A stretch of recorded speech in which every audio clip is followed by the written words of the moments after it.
Per me l'innovazione è legata al concetto di paura, nell'accezione positiva del termine. La paura che genera adrenalina, che è l'ormone del fare, nell'industria come nelle corse.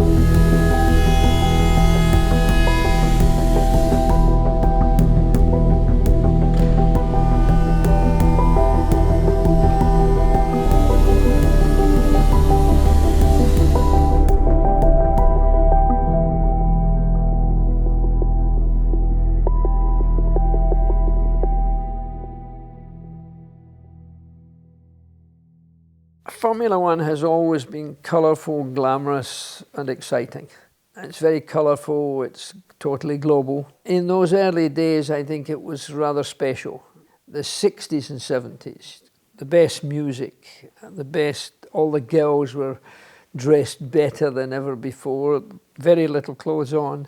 The glamour, the colour of excitement, I think, was higher then than it even is now. It's wonderful today, it's better today, it's safer today than it's ever been.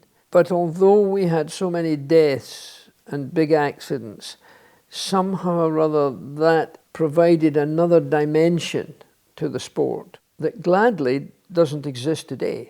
Se io vedo le macchine degli anni 30, ma anche degli anni 50, che avevano delle prestazioni spaventose, perché simili a quelle di oggi, ma dalla larghezza dei pneumatici, dalle materie prime usate, dalla robustezza dei telai, dall'assenza dei caschi, perché i piloti hanno corso fino agli anni 50 con le cuffie, con delle calotte di sughero, delle cose. Cioè, insomma, ci sono stati veramente tanti capitoli. Il casco da motorsport è un oggetto che ha una storia molto affascinante. Le prime gare negli anni 50, per esempio, di Formula 1, erano contraddistinte dall'utilizzo di cappellini più che caschi, quindi piccole protezioni per gli occhi e per la testa. Ovviamente col corso del tempo un sacco di incidenti, un sacco di situazioni molto pericolose hanno costretto i piloti a considerare in maniera più approfondita l'utilizzo di una protezione vera e propria. Quando ho cominciato a lavorare la sicurezza non era un elemento importante nella progettazione, ma non soltanto nelle vetture delle competizioni, anche nelle vetture di tutti i giorni. Quando penso alla mia prima vettura, Fiat 500, ricordo il piantone rigido e in caso di incidenti frontali spesso c'erano dei ragazzi che morivano, dei piloti che morivano per sfondamento dello sterno, perché non c'erano neanche le cinture di sicurezza. Poi davanti al pilota c'era il serbatoio della benzina e poi sotto il serbatoio della benzina c'era la batteria, insomma nessuno pensava alla sicurezza. Ovviamente nemmeno io, tant'è che nella Miura, la vettura della quale sono particolarmente orgoglioso, c'è il serbatoio della benzina davanti al pilota, c'è il piantone rigido, proprio come si facevano allora le vetture. La sicurezza è una parola che ha assunto peso e dimensioni diverse e sicuramente crescenti nel corso della storia del motorsport. La sua evoluzione però non è stata costante, questo è un po' una pecca secondo me, perché ci sono stati degli episodi chiaramente tragici che hanno dato spunti per fare dei passi avanti sulla sicurezza, mentre l'automobilismo offre costantemente degli allarmi che per fortuna non si concludono tragicamente, da cui però si possono prendere degli spunti. La natura umana è fatta così, noi siamo degli esseri emotivi anche se siamo esseri pensanti e il motorsport è fatto e gestito da gente assolutamente valida, però purtroppo lo vediamo, per esempio l'incidente di Senna e Ratzenberger o l'incidente di Jules Bianchi, tanto per parlare di storia recente, hanno fatto fare delle svolte quasi epocali nel management e nella gestione della sicurezza attiva e passiva, e certamente si sarebbero dovute in un mondo ideale fare in un modo più progressivo. C'è anche da dire che la percezione del valore della vita umana è cambiata nel corso della storia, perciò se pensiamo all'immediato dopoguerra, quando le corse erano veramente pericolosissime, anni 50-60, in quel periodo un morto in una competizione automobilistica era d'impatto più per il suo nome, per la sua fama, che non per la vita persa. Per fortuna questo adesso non succede più, adesso la società proprio non si può permettere un incidente mortale proprio da un punto di vista della percezione. È stato tutto un procedimento andando indietro verso la sicurezza, perché in qualche modo, pur essendo la Formula 1 pericolosissima all'inizio, adesso pericolosa, però quell'ingrediente lì, cioè l'ingrediente del tragico, diciamo così, è anche stato un elemento propedeutico alla popolarità della Formula 1, perché non c'è niente da fare, ma l'evocazione del tragico, della tragedia, è un elemento che è stato utilissimo al mito della velocità, al mito del motore, che è stato il mito del Novecento. Se uno va su internet a cercarsi il Gran Premio di Monaco 1960, vedrà le vetture coi serbatoi inchiodati di fianco al pilota, nessuna struttura di assorbimento d'urto, i roll bar c'erano così pro forma perché era definita la dimensione del roll bar, ma non c'era nessun criterio per la resistenza, quindi la sicurezza non esisteva, ma soprattutto si vede anche che c'erano di fianco alla pista tutti i sistemi di illuminazione di Montecarlo che sono perfetti dal punto di vista architettonico, delle strutture che potevano causare dei danni incredibili se c'era un incidente e la vettura finiva contro questi lampioni. Di fianco al porto c'erano tutte le bitte scoperte, se un pilota aveva un incidente finiva in mare, c'era però il palombaro disposto, preparato, pronto per andare a togliere il pilota. Cioè la sicurezza non era un argomento di progettazione, si progettava la macchina perché funzionasse bene in condizioni di uso normale. Il mio primo impatto con la sicurezza porta una data, il 1961. Io ero un bambino ed ero andato a Monza ad assistere al Gran Premio d'Italia, la prima gara che vedevo. In realtà ero in tribuna e a un certo punto, dopo il primo giro, passarono poche macchine e non capimmo. Alla fine ci fu un mezzo tripudio per la Ferrari che aveva conquistato il mondiale con Phil Hill, però mancava qualcosa. L'altoparlante non diceva niente. Quando tornando a casa poi scoprì al giornale radio che c'era stato un incidente terrificante alla curva della parabolica nelle prime battute del Gran Premio. C'era stata una collisione tra Jim Clark e Von Trips, che era in testa al mondiale con la Ferrari, e Von Trips era volato in mezzo al pubblico, una valanga di morti, non c'erano protezioni, il pubblico era in una zona dove oggi non ci sarebbe mai stato, quindi era un incidente di quelli che oggi si sarebbero potuti tranquillamente evitare. È cominciato tutto in America la sicurezza quando un giovane avvocato dell'Unione Consumatori, Ralph Nader, ha scritto un libro del 1962-63, Unsafe at any speed, pericolose a tutte le velocità, che diceva che le vetture erano pericolose, si riferiva in modo particolare alla Corvair, ma altre vetture di quel periodo. Ovviamente noi dicevamo che era matto, ma aveva ragione lui e l'abbiamo imparato in fretta. Nel percorso durante gli anni, da un punto di vista di sicurezza passiva delle automobili, all'inizio l'obiettivo era di far sì che il pilota venisse protetto, perché per un sacco di tempo, diciamo negli anni 50, il pilota veniva sbalzato fuori dalla macchina. Diciamo che la sicurezza è sempre stata uno dei cardini di tutta la nostra politica di queste gare. Allora non c'erano delle regolamentazioni così precise come ci sono oggi. Quando correvo io, per esempio, non c'era neanche l'obbligo delle cinture di sicurezza.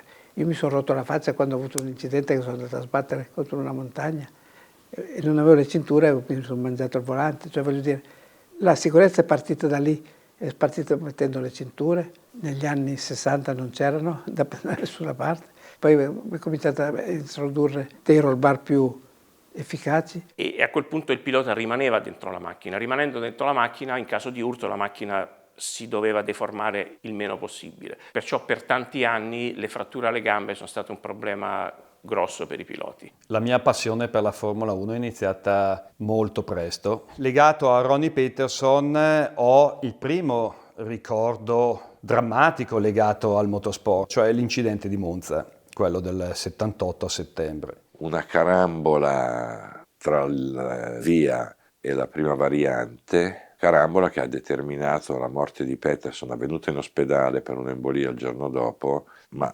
sfracellata la macchina completamente in pista, con anche lì il pilota praticamente nudo in mezzo ai rottami della macchina, una sospensione volante che colpì Vittorio Brambilla, praticamente un incidente che non si vide, ma ha preso una bastonata. Immaginiamo una ruota, una sospensione, cosa può pesare più la forza della velocità dell'incidente. Una situazione apocalittica. Ricordo le fiamme ricordo i momenti quelli concitati subito dopo l'incidente in cui c'era la polizia sul circuito. Era un incidente che con la Formula 1, con la tecnologia attuale della monoscocca in fibra di carbonio, probabilmente non avrebbe avuto nessuna conseguenza fisica per il pilota. Il suo compagno di squadra Mario Andretti, che proprio in quel Gran Premio divenne campione del mondo, mi disse il giorno dopo, pochi istanti dopo aver appreso la notizia della morte di Ronnie, mi disse: non ho mai visto uno morire per la frattura a una gamba.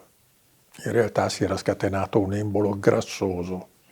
Un po' come credo tanti ragazzi più giovani di me, quindi degli anni 80, si ricordano benissimo dell'incidente di Senna. Sono quei momenti del motorsport che rimangono purtroppo legati alla storia di un ragazzo, perché quei piloti erano fondamentalmente ragazzi. E questi ragazzi vengono ricordati, immagazzinati nella memoria dei loro tifosi per sempre, sempre con lo stesso sguardo giovane, sempre con quello sguardo magnetico che avevano personaggi come Peterson, Severt, Senna, Gilles Villeneuve. Ed è bello ricordarli per come hanno seguito il loro sogno. Negli anni 70, negli anni 80, negli anni 90 il motorsport era veramente pericoloso. Per un ragazzo come me guardare le gesta eroiche di questi ragazzi era un modo per immedesimarmi un po' in loro. Tanto è vero, negli anni 70 e negli anni 80 questi ragazzi erano chiamati gli eroi del rischio. Molti si chiedono ma come facevano i piloti a correre a quei tempi? Alcuni me lo dicono anche a me, cioè io ho corso in Formula 1 a fine anni 80, inizio anni 90 e effettivamente si era tutti esposti con le spalle di fuori, ma come facevi? La cosa bella è che l'evoluzione della sicurezza è stata progressiva, perciò in ogni momento storico tu guidavi il meglio che la tecnologia poteva offrirti in tema di sicurezza e eri contento. La mia prima stagione internazionale è stata nel 1981, ho fatto la 24 ore di Le Mans con la Lancia Beta Monte Carlo, disegnata e costruita da Dallara, e io avevo un roll bar, e avere il roll bar mi dava tanta sicurezza. La vedo adesso, il roll bar è piccolo così, le portiere non sono protette, cioè c'ho paura pure a farci una demo a bassa velocità, no? Però in quel periodo era quello che c'era e credo che nessuno chiedesse tanto di più, però a guardarlo dallo specchietto retrovisore vengono un po' di brividi, diciamo. Ecco, da lì si capisce anche quanto l'attenzione per la sicurezza purtroppo deve essere legata a dei fatti tragici. L'incidente di Peterson, l'incidente di Elio De Angelis è stato segnato principalmente dalla totale mancanza di mezzi di soccorso durante i test. The tracks were dangerous. We went from one formula to a formula that was twice the size of the first engine, a 1500 to a 2000 cc engine. The speeds were higher, but the racetracks had not been adjusted to accommodate the higher speeds. So we had a very long period of fatalities. Incidenti, secondo me, più connessi alla percezione popolare sono stati Lauda, perché Lauda è stato il primo campione con la Ferrari dell'era televisiva e poi aveva questo nome che era un marchio, Niki Lauda. Quanti austriaci conoscete voi che hanno dei cognomi così? Nessuno, sono dei cognomi Oberdorfer, non so. Invece Niki Lauda è un marchio. Ferrari, campione del mondo che a momenti brucia vivo a Nürburgring nel 76, è stato un fatto clamoroso, con la sua agonia, sembrava un incidente mortale, con la resurrezione, con il ritorno a Monza, piagato, cioè siamo dentro una storia straordinaria. Come tantissimi appassionati e ragazzi del fine anni 70 e inizio anni 80, anch'io sono stato contagiato dalla famosa febbre Villeneuve. Ogni domenica guardavo la televisione per guardare il Gran Premio, ma per guardare lui. Villeneuve era l'eroe dei due mondi, era amatissimo, era uno scellerato bimbo che ne combinava di tutti i colori, pilota della Ferrari. E qua abbiamo qualche tuta particolare, questa vedete che è molto usata, ha una storia veramente incredibile. È la tuta di Gilles Villeneuve. Fu usata da Gilles per 4 anni. Cambiavano i loghi, ma alcuni c'erano già, tipo questa, Auto Gilles Villeneuve, questa come sponsor aveva anche la carrozzeria del padre. La utilizzò nella prima gara in Formula 1 con la McLaren a Silverstone nel 77. Si riconosce facilmente da, ad esempio, questo buco sulla spalla, questi polsi completamente sdruciti. Dopo la gara con la McLaren nel 77 fu convocato da Enzo Ferrari e la stessa tuta viene utilizzata nei primi test a Fiorano nel 77. Poi fu utilizzata sempre questa tuta nel 77 nelle ultime 2 gare in Canada e soprattutto in Giappone al Fuji. È la tuta del famoso incidente in partenza con Ronnie Peterson, in cui Villeneuve non calcolò bene la distanza alla frenata, salì sulla gomma posteriore della Tyrrell 6 ruote di Ronnie Peterson e volò direttamente sul pubblico. Morirono 2 o 3 persone, lui rimase miracolosamente illeso e questa è la tuta di quell'incidente.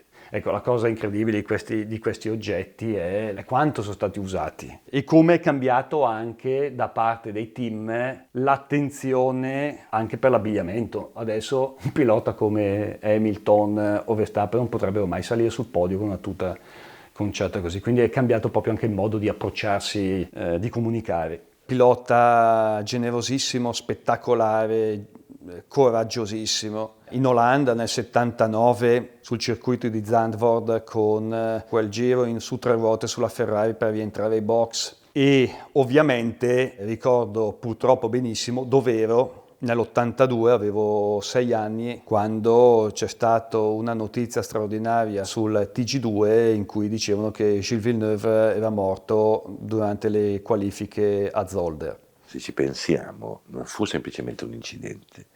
Lì nell'impatto venne sradicato il sediolo e il pilota dalla macchina, cioè una cosa che se pensi adesso non può succedere neanche se la butti giù da Tour Eiffel una macchina, no? Di Formula 1 di oggi, cioè, ma quell'immagine del pilota che viene catapultato fuori dalla macchina come un fantoccio, come un bimbo, come dire, strapazzato, aveva dentro una violenza quasi superiore, un annuncio di morte istantaneo, no? Perché era uno strazio. Il primo impatto giornalistico che ho con la morte risale invece al 1970, Gran Premio d'Italia con Jochen Rindt che perde la vita nelle qualifiche. Anche lì io ero ai box, a un certo punto tutto si ammutolisce, Monza viene sovrastata da un silenzio tombale.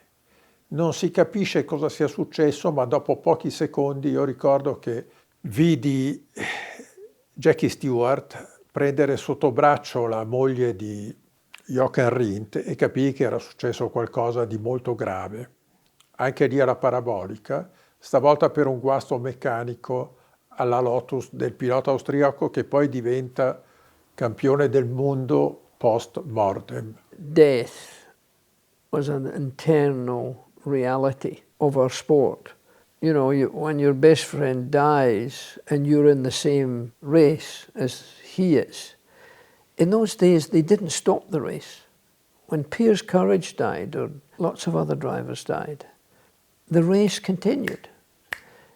The cars were on fire. You were driving through the flames of the cars. In my time, you were sitting in the cockpit of a car, sitting on the fuel tank. From below your knees to your shoulders, a fuel tank. So when you had a big accident, we had a lot of failures like that, and of course people died. Questa è la tuta di Jackie Stewart, è la tuta che indossò nella vittoria al Watkins Glen nella gara americana nel 1972, del periodo Tyrrell. Qua ci sono degli sponsor mitici della Formula 1, il team Tyrrell, Elf. Vedete anche come la tuta è molto molto consumata, perché veniva usata anche per stagioni. The best racing driver I ever raced against was Jim Clark, another Scot and a very good friend, but sadly he lost his life in a racing car. Graham Hill, Jack Brabham, Dan Gurney, Jochen Rindt, Piers Courage, François Sever, my teammate, was fantastic. Jackie Stewart l'aveva preso un po' come il fratello minore e nel 73 era stato fedele scudiero nella conquista del terzo titolo di Jackie Stewart sulla Tyrrell, certo che nel 74 sarebbe diventato la prima guida. Questa invece è la tuta di François Severt. Questa tuta ha una storia molto particolare. Vedete, guardate come è usata, lo strappo sotto la manica destra. Questa tuta Severt la regalò nel weekend del Nürburgring nel 73 a un giovane cuoco del ristorante dove il team Tyrrell alloggiava in hotel. La mise in cantina non lavandola e la tuta è rimasta tale quale come quando Severt gliela regalò. Esattamente questa tuta è facile riconoscerla nel video musicale di Robbie Williams, Supreme, è un video dedicato al mondo del motorsport degli anni 70, incentrato su Jackie Stewart. E si vede François Severt con questa tuta sul podio a Zolder.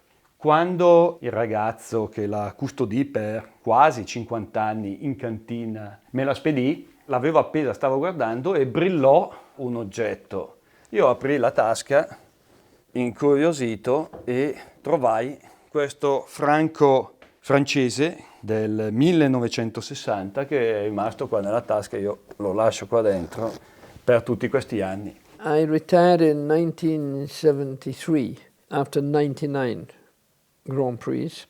It should have been 100, but at the last Grand Prix of the season in Watkins Glen, before the Sunday race, my teammate François Severt had a huge accident and was killed.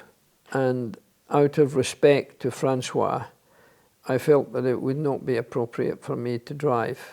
I saw the start of the race, and then Helen, my wife, and I disappeared.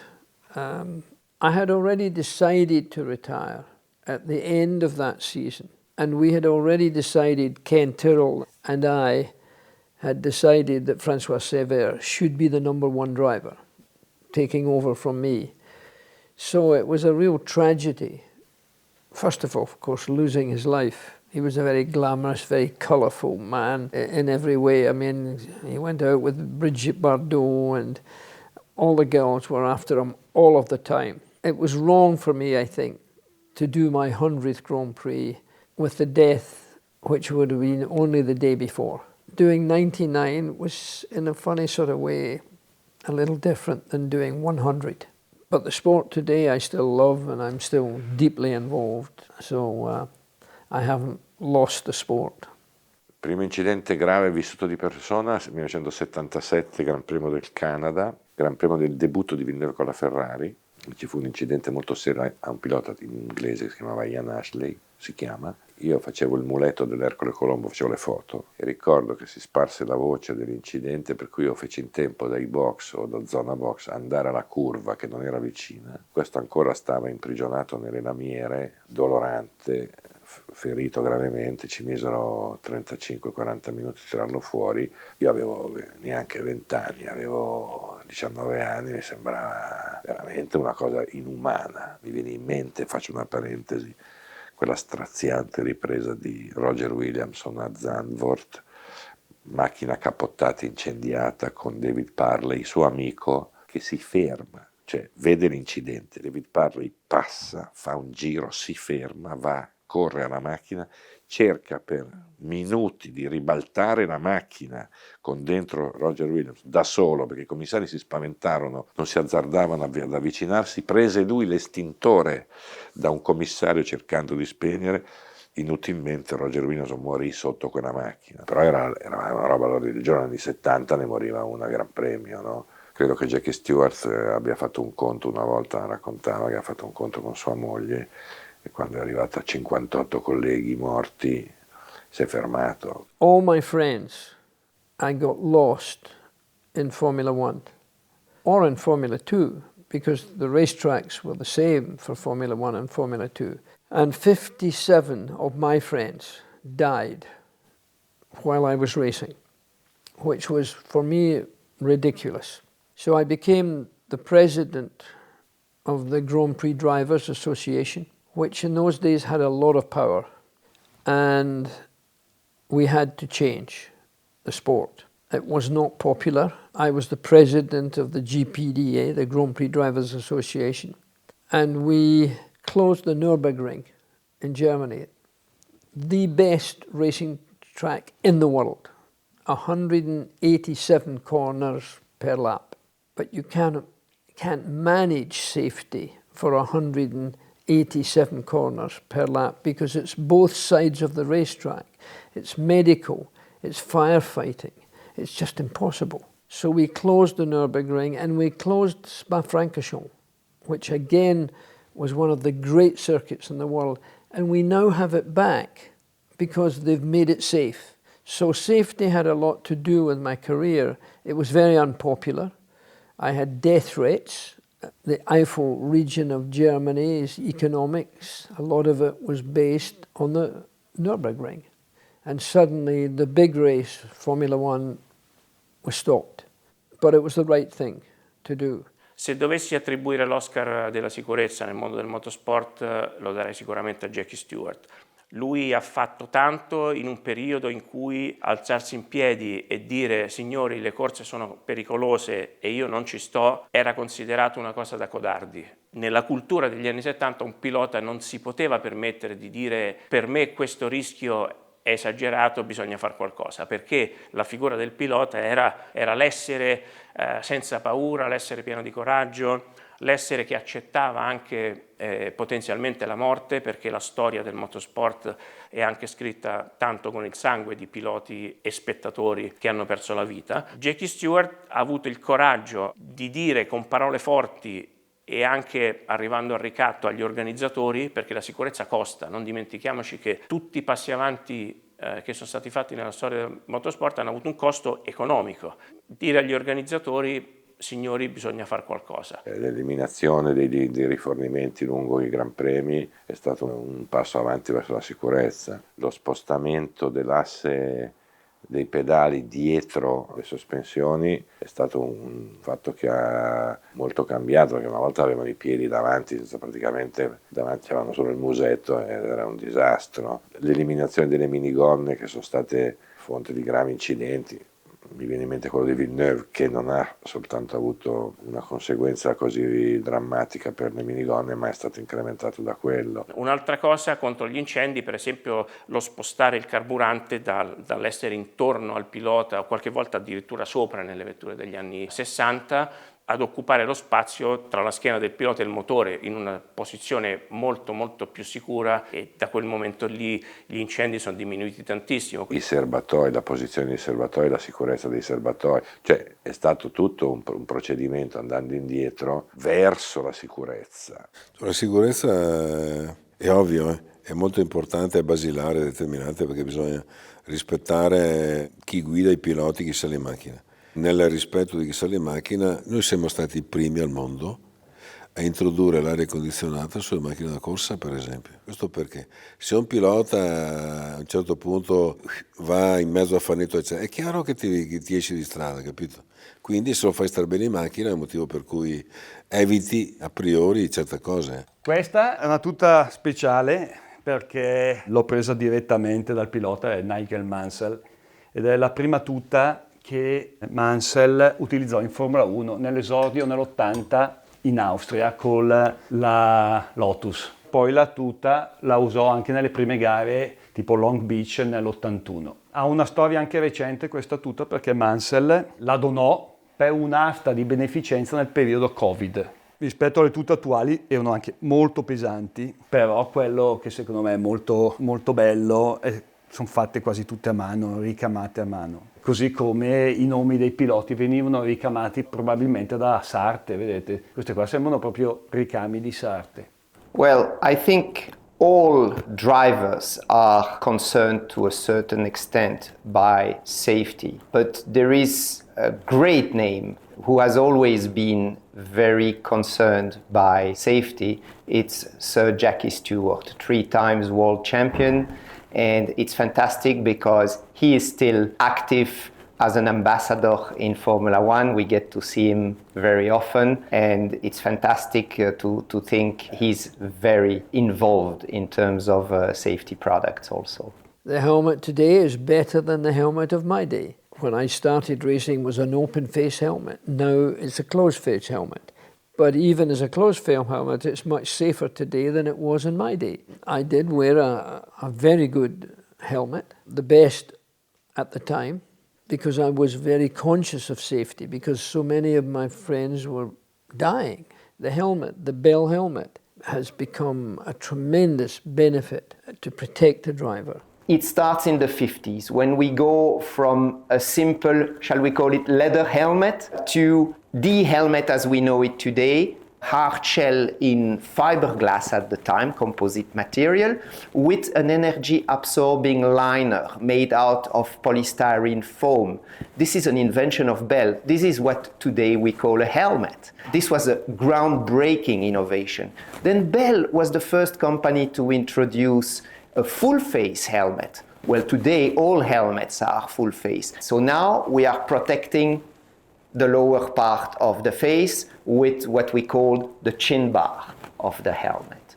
Questi sono alcuni oggetti che mi ricordano i primi anni della Formula 1 che seguivo. Questo è il casco di Nelson Piquet. La scuderia era la Brabham e aveva la caratteristica di non avere il laccio classico per legare il casco, ma aveva un meccanismo che questa flangia sotto si apriva e dava la possibilità al pilota di estrarre il casco. È legato un po' anche all'incidente di Gilles Villeneuve, che si ricorda il casco di Gilles Villeneuve che rotolava per strada. C'erano state anche un po' di polemiche legate al danno cerebrale che aveva avuto Gilles in diretta conseguenza della perdita del casco. Legato alla storia di questo casco, Piquet lo indossò nel 1984, vedete che ha tanti segni sulla calotta. Fotografano bene come la Formula 1 di quei tempi utilizzasse in modo intensivo anche la loro attrezzatura, cioè i piloti erano molto più legati al proprio elmo, credo anche per motivi di scaramanzia, infatti vedete quanto sono usati. Le tute, i caschi, avevano un paio di caschi all'anno e spesso venivano poi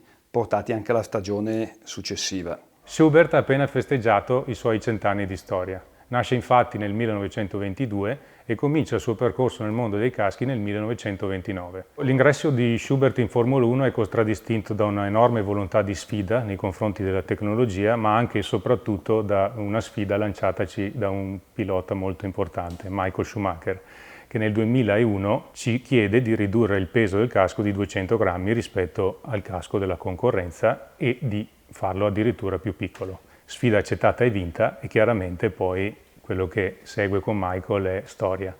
Questo, il casco di un pilota purtroppo un po' dimenticato, anche lui grande pilota e bravissimo ragazzo che era Michele Alboreto. The next evolution is the aerodynamic characteristic of the helmet. The cars go faster and faster. The aerodynamics of the cars are sometimes a little bit more complex, generating airflow around the cockpit that are not always very friendly with the helmet. We also, over the years, improved the defogging of the visor, coming up with innovative solution. All the visors have a double screen anti-fog system, which is also extremely important for safety in terms of driving under the rain with limited visibility. Questo è un pilota che forse pochi conoscono, ma estremamente veloce, che era Stefan Bellof.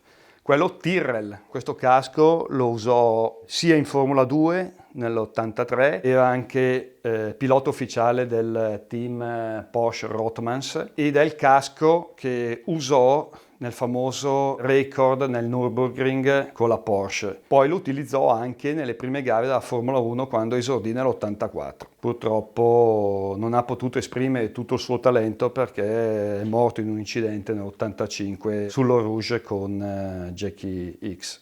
Beh, un incidente davvero terrificante che riguarda il periodo eroico della Formula 1 è stato quello di Regazzoni nel 1980 a Long Beach. A Long Beach, dalla parte opposta dei box, c'era un rettilineo sul lungomare, si chiamava Shoreline Drive. C'era ferma, si era ritirata la Brabham di Zunino. Parliamo sempre dell'inizio della corsa. Regazzoni ebbe un problema ai freni, si ruppe il pedale del freno e andò a sbattere contro la macchina di Zunino, poi in fondo contro le protezioni. Sulle prime tutti pensarono che non avesse nulla perché Clay si muoveva, gesticolava, pensavano che fosse solo un problema di gamba rotta dentro l'abitacolo. In realtà aveva gli arti paralizzati, ma per quale motivo? Per il fatto che il serbatoio, che era pieno di benzina, era penetrato nella centina della paratia alle spalle del pilota e da lì c'era stata la frattura della vertebra che poi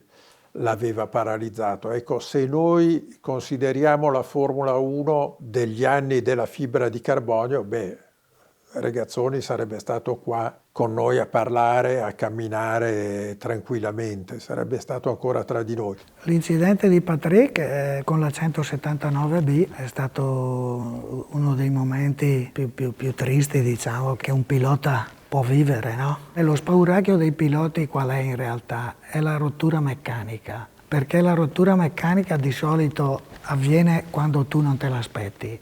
E io penso che quel giorno a lui si ruppe qualcosa. Io immagino una sospensione, comunque fu un brutto momento. Eravamo soli a fare questi test prima del Gran Premio di Germania e io fui uno dei primi ad arrivare sul luogo dell'incidente, dunque puoi immaginarti, è stata una cosa incredibile, un brutto ricordo.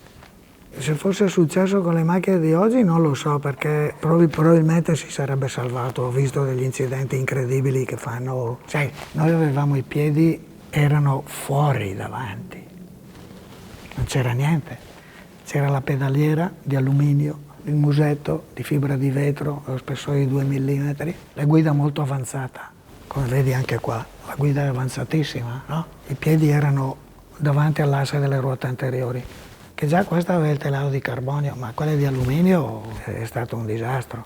Il grosso salto di evoluzione è stato sulla sicurezza. Diciamo che piano piano, sia per l'iniziativa dei singoli concorrenti, sia per le imposizioni della federazione, la sicurezza è stata ed è diventata uno dei temi importanti di queste gare. E anche nei rally, dove evidentemente si correvano delle macchine, anche quando si correva con le macchine di serie, si è dovuto introdurre piano piano tutti i parametri di sicurezza che erano richiesti dalla federazione. E la federazione ha evoluto questa sua richiesta in base agli incidenti che succedevano e alle conseguenze che questi incidenti portavano, per cui hanno capito quali erano i punti da evidenziare e da imporre come modifica alle macchine. Ma il periodo storico importante è stato l'ingresso dei materiali compositi, che hanno cambiato molto la tecnologia. Dallara sicuramente è stato un grande costruttore e un grande interprete di queste nuove tecnologie. Quello del quale sono particolarmente contento è che tutto sommato si è cominciata a capire questa idea e c'è stata sempre una rincorsa sempre più spinta, sempre verso una maggiore sicurezza e si è sempre alzato il livello. E non c'è stata resistenza in questa direzione, perché sono stato per 30 anni nel gruppo nella Single Seater Commission della Federazione Internazionale che definiva i regolamenti delle vetture di Formula. Ogni incidente era un'opportunità per aumentare la sicurezza, quindi si è cominciato a dire serbatoi di fianco al pilota mai più, e quindi i serbatoi erano a non più di 30 cm dall'asse della vettura, roll bar con dei carichi sempre maggiori, strutture di assorbimento d'urto laterale, sistemi antipenetrazione con i telai in metallo come facevamo prima, le strutture di assorbimento che abbiamo adesso non sapremo come fare a farle, le strutture antipenetrazione non sapremo come fare a farle, invece abbiamo imparato a fare delle soluzioni interessanti senza che siano tanto pesanti, insomma. È veramente un continuo apprendimento e la tecnologia ci aiuta molto. Carbon fiber is a relatively new material introduced in motorsport in the 80s and 90s. For sure, for us, it's a material that is present everywhere in our products. Carbon fiber has been a very good arrival in motorsport. It's made it safer. The chassis and the construction of the racing car now is much stronger. There's not so much opportunity of fire today. Tanks are safer. The positions of the car and its important ingredients and equipment is stronger and better today. È stato un continuo, no? È stata una progressione per tappe, non c'è stato un fatto, ci sono stati molti elementi che hanno incrementato la sicurezza in Formula 1. L'avvento del carbonio negli ultimi anni, crash test e tutto quanto ne consegue hanno determinato uno standard di sicurezza che oggi è molto elevato. Lo scopo di fare la scocca in fibra di carbonio era solo uno scopo di migliorare le performance, più leggerezza, maggiore rigidità. In quel periodo le automobili stavano subendo un'evoluzione da un punto di vista della downforce molto veloce, perciò c'era tanto bisogno di rigidezza, e poi questa scocca di carbonio si è rivelata un assist alla sicurezza dei piloti fenomenale, perché veramente è stato forse una delle cose più importanti per proteggere i piloti dagli urti. Dall'introduzione della fibra di carbonio negli anni '80 si è visto una drastica riduzione degli incidenti gravi e mortali in Formula 1. Io ricordo un episodio del 1981, Zandvoort. La curva più difficile di Zandvoort per quella Formula 1 era la Tarzan, la prima curva a destra, una specie di parabolica dove si arriva con una staccata micidiale, si arrivava a 250-280 km all'ora, e De Cesaris, che era la grande speranza italiana, guidava una McLaren. Insomma, un italiano che guida una McLaren ufficiale era un evento. E lui da poco aveva avuto in dotazione una MP4/1. Andò a sbattere quasi frontalmente all'esterno, prima sulle gomme, poi contro il guardrail che c'era all'esterno della Tarzan. La macchina tentò di impennarsi ma rimase in bilico. Tutti si aspettavano che il pilota rimanesse intrappolato perché eravamo tutti abituati, c'erano ancora i telai in alluminio o pannellati. E invece De Cesaris uscì e addirittura litigò quasi con i commissari che lo volevano trattenere fuori dalla zona di fuga delle altre macchine. Non si fece niente. Ron Dennis non lo fece correre il giorno dopo per punizione. Io poi, a distanza di anni, ho parlato con De Cesaris e lui mi ha detto: sai, è stato un incidente tremendo. Io non ho capito sulle prime come avessi fatto a slacciarmi la cintura e a uscire.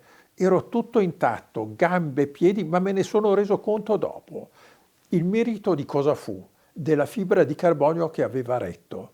Non si ebbe la percezione del pericolo estremo che aveva corso il pilota romano, perché uscì con le sue gambe, con le sue braccia, gesticolando, non ebbe nessun tipo di shock. Lì fu la prima volta che io vidi l'efficacia della fibra di carbonio nei Gran Premi di Formula 1. Con la Formula 1 a Brands Hatch nell'82 con questa macchina fece un incidente ad altissima velocità, uscì di strada a 280 all'ora.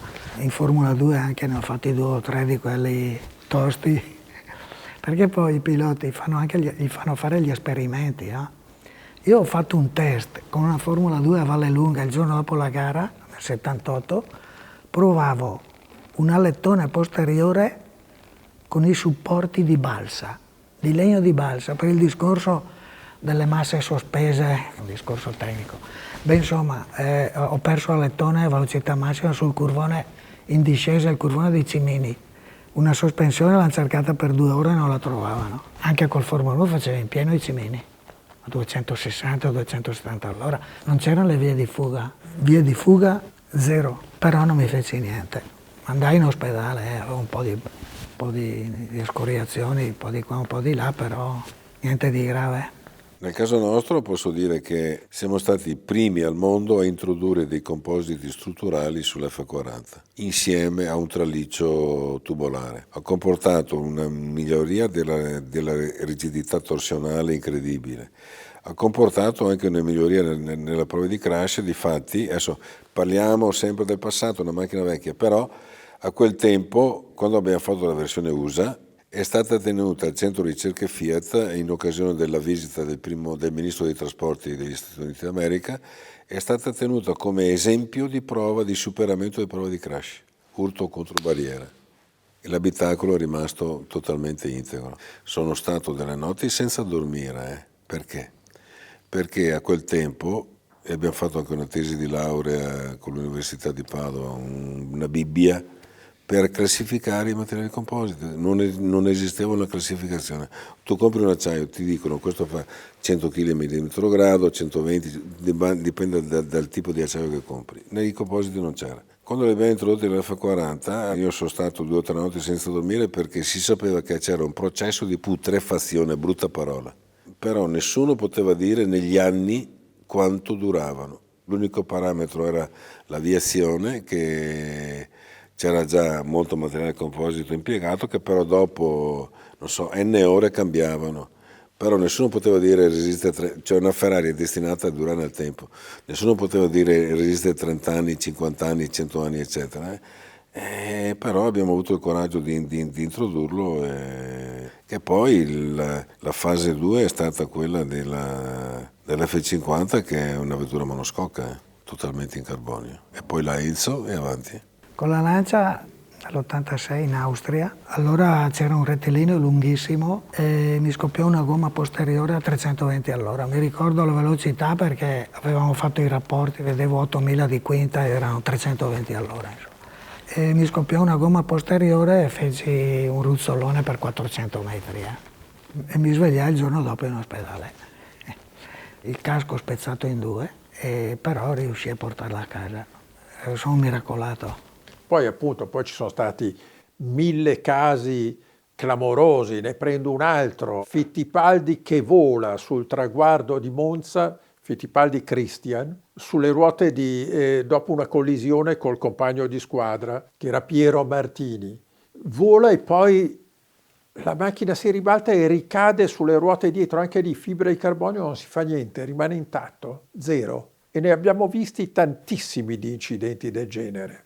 Questo è un altro casco molto molto riconoscibile ed è il casco di Elio De Angelis, anche questo vedete molto molto usato. La grafica fu ripresa poi anni dopo da Jean Alesi, veniva chiamato Simpson Bandit perché ricordava Guerre Stellari, qua c'era l'attacco esterno della radio e questo invece era il tubetto per collegare l'ossigeno. Questo invece è un casco molto particolare ed è il casco di Martin Donnelly dell'incidente di Jerez. È stato un incidente incredibile in cui il pilota si è trovato in mezzo alla pista come quasi un manichino col sedile ancora attaccato al corpo e il suo angelo custode ha fatto certamente gli straordinari quel giorno. I primi utilizzi erano ancora abbastanza sconosciuti nel mondo del casco, per cui c'è stato un sacco di adattamento, è stato necessario un sacco di adattamento. Alla fine però si è arrivati tutti assieme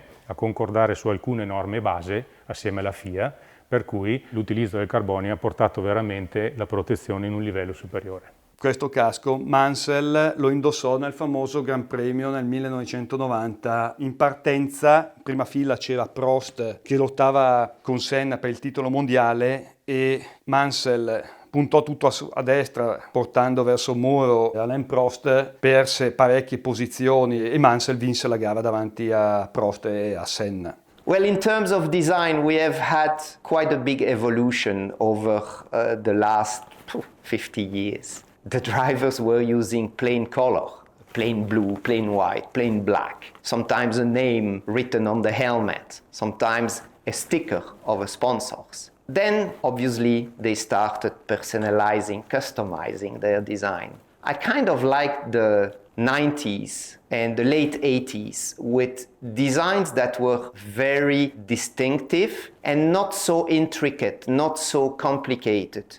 I think design from Alain Prost, Ayrton Senna are simple and iconic designs. Questo invece è uno dei caschi più famosi da riconoscere, il casco El Bell di Ayrton Senna dell'86, quindi periodo Lotus. Fu utilizzato da Senna in diverse gare e c'è ancora la sua radio all'interno. In the second part of the 90s, they started going for way more complex designs. Designs where you need to be close to the helmets to see all the details and the very thin lines, etc., etc. It's beautiful, it's a work of art, but when you see them from a distance, you don't realize that. So I tend to love in general the very iconic and easy to recognize design which are often simple design.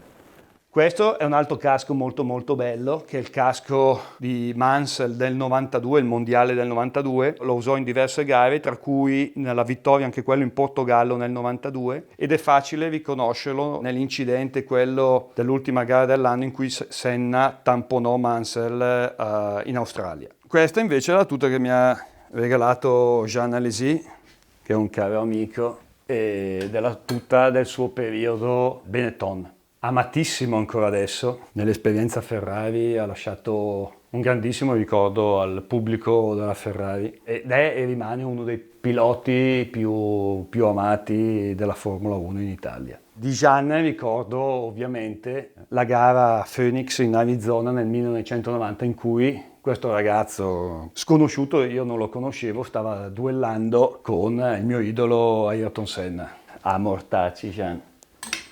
Eccleston disse, dopo la morte di Senna, disse una cosa illuminante. Disse, è stata la prima morte in diretta della storia dell'umanità. Dice, dopo la morte di Gesù Cristo c'è stata quella di Senna. E in effetti fu così. Ma cosa successe? Successe una cosa stranissima che Eccleston aveva previsto. Disse, vedrete che d'ora in poi la Formula 1 attirerà ancora più spettatori.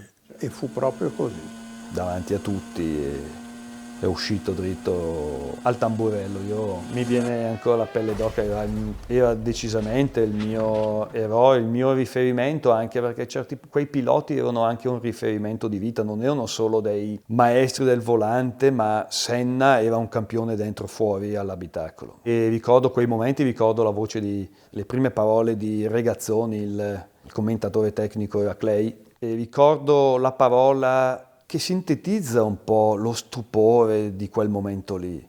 La parola che utilizzò per prima fu incredibile. Poi aggiunse, ma Senna non si muove nell'abitacolo. Poi ad un certo punto Senna ha avuto magari ovviamente dei riflessi incondizionati, ha mosso un po' il casco giallo e Clay si aggrappò a quel piccolo movimento del capo come un segno che forse la situazione non fosse così grave. È stato un avvenimento devastante dal punto di vista emotivo, perché era dentro un weekend ipertragico in un tempo dato quasi in salvo, con una serie di circostanze curiose, perché quel muro lì era già stato teatro tamburello di altri incidenti non mortali, gravi ma non mortali. Lì ci fu una concomitanza di una sospensione che divenne una sorta di lancia, no? Mi entrò in testa, con una pozza di sangue sul cemento bianco che resta lì come un lago scuro, no? Immobile, con questo elicottero che dopo molto tempo se ne va, con questa macchina che per minuti divelta, resta piallata a metà, resta lì.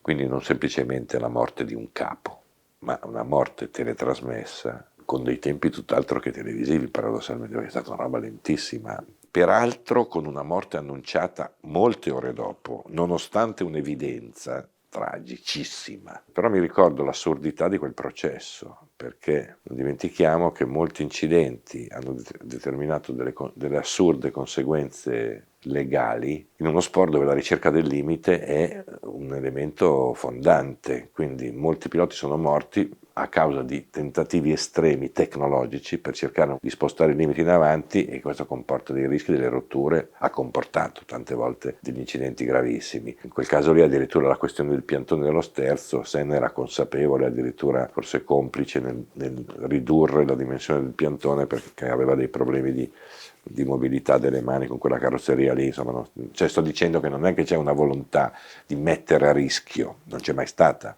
C'è sempre stata una volontà, che era quella dominante, di migliorare la prestazione, e questo ha comportato spesso prendersi dei rischi dal punto di vista tecnico che hanno determinato incidenti gravissimi. Il punto principale che ha segnato una svolta epocale è stato l'incidente di Senna. Da lì la FIA ha fatto veramente un ingresso prepotente sulle normative, ha iniziato a segnare alcuni paletti molto importanti e molto rigidi, e tutti i costruttori sono dovuti adattare. È chiaro che da lì poi si sono susseguite una serie di norme nel corso degli anni che sono sempre andate nella direzione di rendere sempre più importante e predominante la protezione. Quando si parla di sicurezza si parla sempre di macchine, di progressi che sono stati fatti nelle scocche, nell'assorbimento, ruote che oggi hanno dei tiranti che non le fanno allontanare dalla scocca quando c'è un botto pazzesco. Ci si dimentica dei dettagli. Ad esempio, nessuno pensa che con la Formula 1 attuale probabilmente Senna sarebbe stato ancora vivo, perché è vero che gli entrò il tirante in acciaio della sospensione della McLaren nel casco, no, e gli forò il cervello, no, una cosa impercettibile, un buchino che nessuno vide all'inizio, nessuno si rese conto di quello che era successo. È sfuggito a tutti che dopo quella tragedia sono stati fatti grossi progressi a livello di federazione imposti dalla federazione, anche a livello di omologazione dei caschi. L'apertura davanti dei caschi dal momento in cui Senna ha avuto l'incidente è stata ridotta perché il tirante penetrò nella visiera, nella finestra del casco. Oggi la larghezza e l'altezza della visiera sono state ridotte, quindi quel caso drammatico non si sarebbe ripetuto.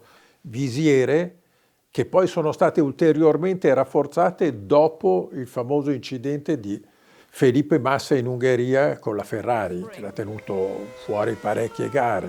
E anche in questo caso, per fortuna, Massa è tornato a gareggiare, ma il suo incidente è servito a qualcosa, perché si beccò un ammortizzatore o qualcosa del genere, un pezzo di ammortizzatore di Barrichello, se lo prese addirittura dentro la visiera. Da allora le visiere sono diventate di uno spessore così e non si rompono più.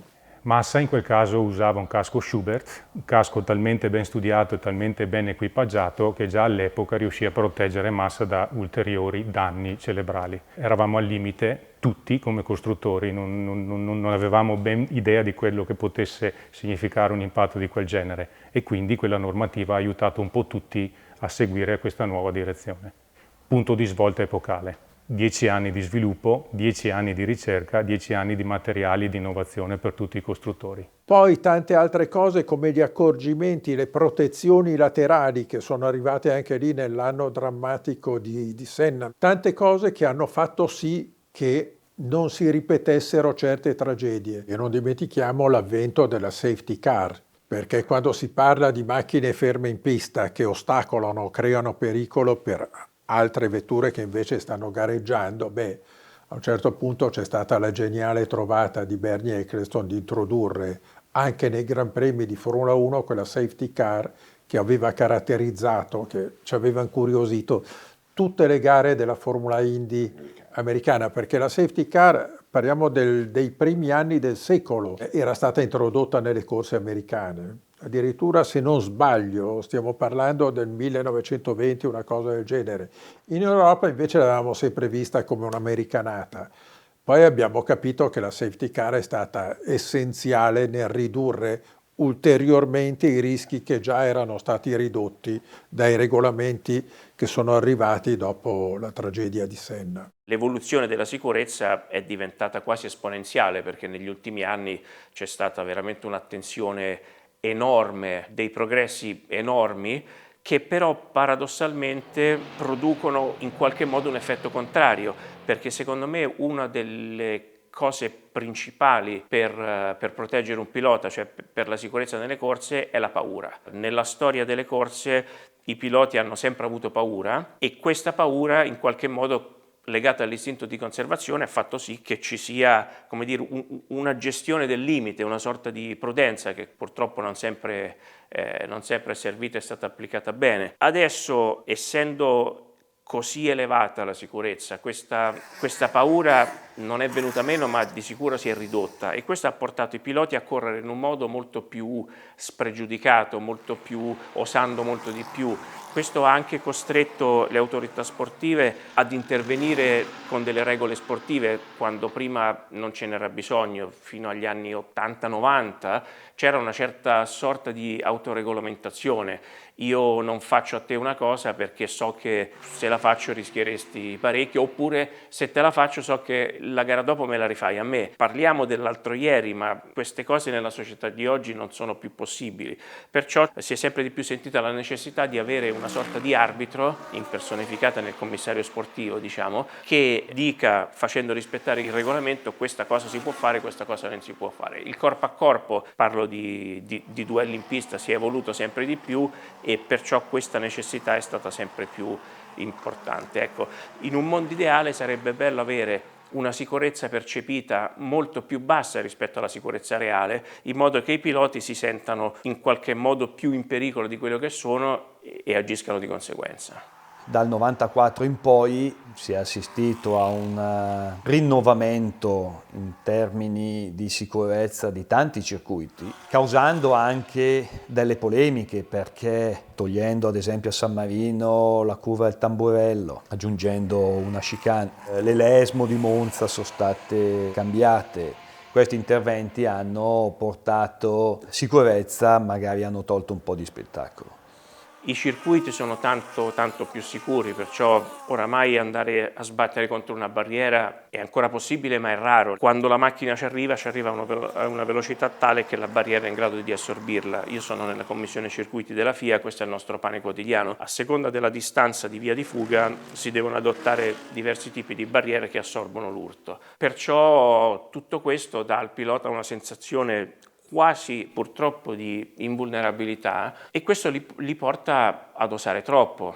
Per me il fatto che il motorsport di oggi conceda così tanti errori ai piloti perché è così sicuro, ecco, questa è una cosa che non mi piace, perché una delle caratteristiche fondamentali secondo me di un pilota è quella di riuscire a guidare per tanti giri consecutivi il più vicino possibile al proprio limite senza mai superarlo. Se tu superavi il tuo limite negli anni 50 o negli anni 60, forse la prima volta era l'ultima della tua carriera o della tua vita. Negli anni 80, 90, gli anni miei, significava un danno alla macchina, magari anche un danno fisico, ma insomma succedeva che si sbagliava, ma era un fatto occasionale. Nel motorsport di oggi si sbaglia, si oltrepassa il limite, non mi piace usare la parola sbaglio, ma si oltrepassa il limite così frequentemente e purtroppo per come sono fatti i circuiti oggi, quando un pilota esce di pista, cioè esce fuori dalla riga bianca, fa una cosa che non va fatta perché chiaramente ha un vantaggio facendolo, subisce una penalizzazione, che è una cosa che non piace a nessuno, non piace a chi la dà, non piace a chi la subisce, non piace a chi guarda la televisione. Una cosa ho visto nella mia carriera, il cammino verso il miglioramento costante della sicurezza in Europa e in America ha avuto velocità diverse. In America ancora negli anni 80-90, diciamo, i piloti erano considerati dei coraggiosi, che lo sono chiaramente, e si consideravano dei coraggiosi. Sappiamo quanto erano pericolose le gare negli ovali, 500 miglia di Indianapolis. C'è un detto che dice "It's not a question of if, but it's a question of when", cioè non è una questione di se farai un incidente grave, ma è una questione di quando lo farai, no? Perciò tutti lo mettevano in conto. E i grandi eroi di quel tempo, vari Rick Mears, Tom Sniva, Johnny Rutherford, erano tutti stati feriti nella loro carriera e portavano in qualche modo queste ferite con orgoglio, cioè il non zoppicare, l'avere le due gambe lunghe uguali. Per un pilota di lungo corso di Indianapolis era quasi, non dico una vergogna, però era un orgoglio avere delle ferite di guerra. Ecco. Questa cultura ha fatto sì che i circuiti americani ancora oggi sono da una parte meno sicuri, dall'altra più interessanti da un punto di vista del pilota, perché purtroppo questa è una cosa che a me non piace, anche se non è facile da mettere a posto. Nell'evoluzione dei circuiti la strada verso la sicurezza ha portato anche alla semplificazione dei circuiti stessi, perciò un circuito molto sicuro difficilmente è un circuito molto bello e interessante dal punto di vista del pilotaggio. Un circuito diciamo vecchia scuola è sicuramente molto più challenging e molto più interessante, e gli Stati Uniti hanno ancora oggi dei circuiti dove andare fuori strada è meglio non farlo, diciamo. Da una parte non è una cosa buona, però la maggior parte dei piloti hanno piacere a guidare in questi circuiti qua, perciò è anche un'equazione difficile da risolvere.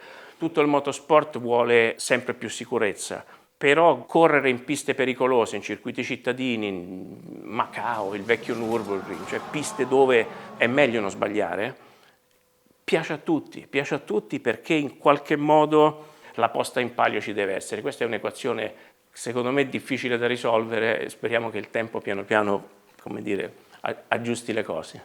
Fortunatamente nel nostro ambiente, ma in generale, è maturata la sensibilità nei confronti della sicurezza e quindi tutte le volte anche che viene qualche dubbio, almeno da noi è così, su un possibile miglioramento si va in quella direzione, perché alla fine si riesce sempre a riuscire a combinare la prestazione con la sicurezza. Poi capitano anche fortunatamente delle situazioni in cui le circostanze ti aiutano a guardare con un orizzonte ancora più ampio. Quando abbiamo cominciato a lavorare con Bugatti mi ricordo che a un certo punto ci hanno detto adesso proviamo a fare le prove di misuse.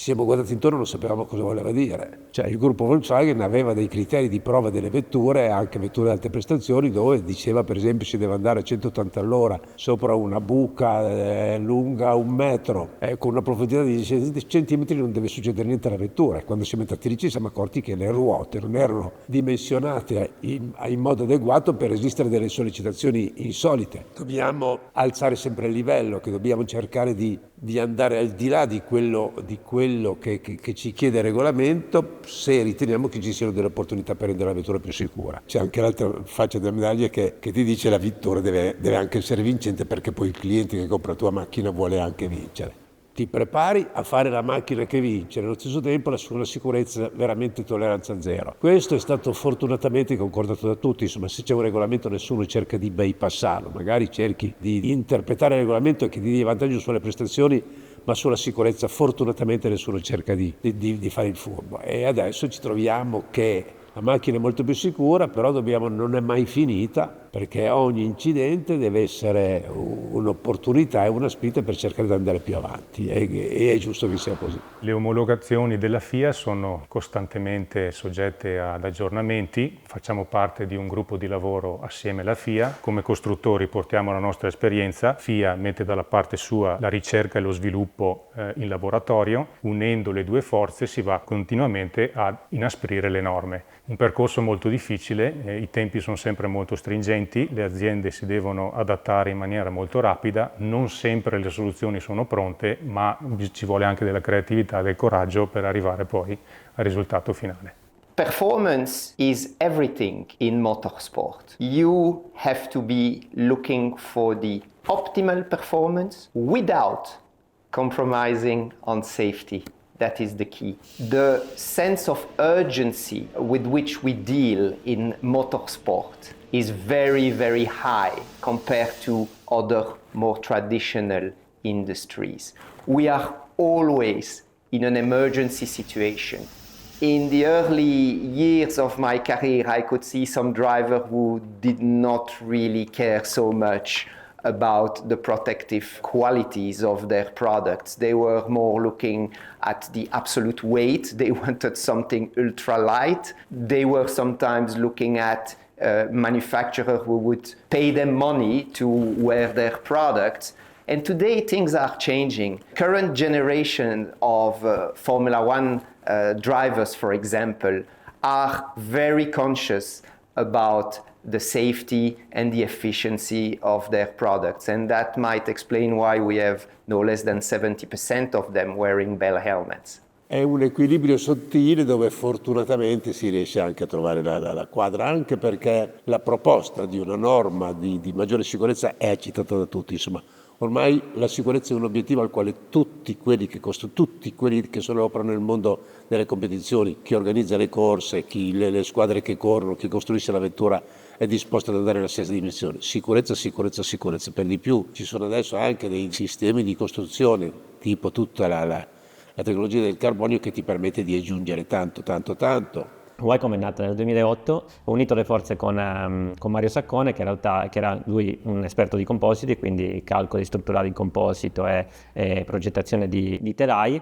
quindi c'è una fortissima competenza di composito, quindi progettazione, calcoli, costruzione e produzione di componenti di altissimo livello, quindi telai, e poi però una visione completa del prodotto dal concept fino ad arrivare allo sviluppo, la produzione, fino ad arrivare al supporto in pista se necessario. Gli incidenti in Formula 1 sono sempre un momento molto particolare. Diciamo che il primo incidente che fa una vettura di Formula 1 è durante l'omologazione, Quindi c'è qualcuno che stabilisce un regolamento e quindi i primi incidenti che dapprima avvengono in virtuale e poi dopo avvengono tra virgolette in reale, però in un centro dove vengono testati, con dei crash anche dinamici, statici, con forti carichi, vengono poi dopo testati, e questo per chi fa prodotti è un momento decisivo, perché soprattutto in un prodotto come Formula 1 i coefficienti di sicurezza sono molto bassi, si fa un'attività preparatoria prima su delle sottoparti del telaio, quelle soprattutto che cambiano di più in termini di regolamento, ma è chiaro che quando poi ti trovi con un telaio e quel telaio dovrà andare a correre, e hai pochissimo tempo perché se succede qualcosa devi comunque ripararlo e riportarlo in condizione di poter essere omologato e correre, anche perché se non è omologato non corre.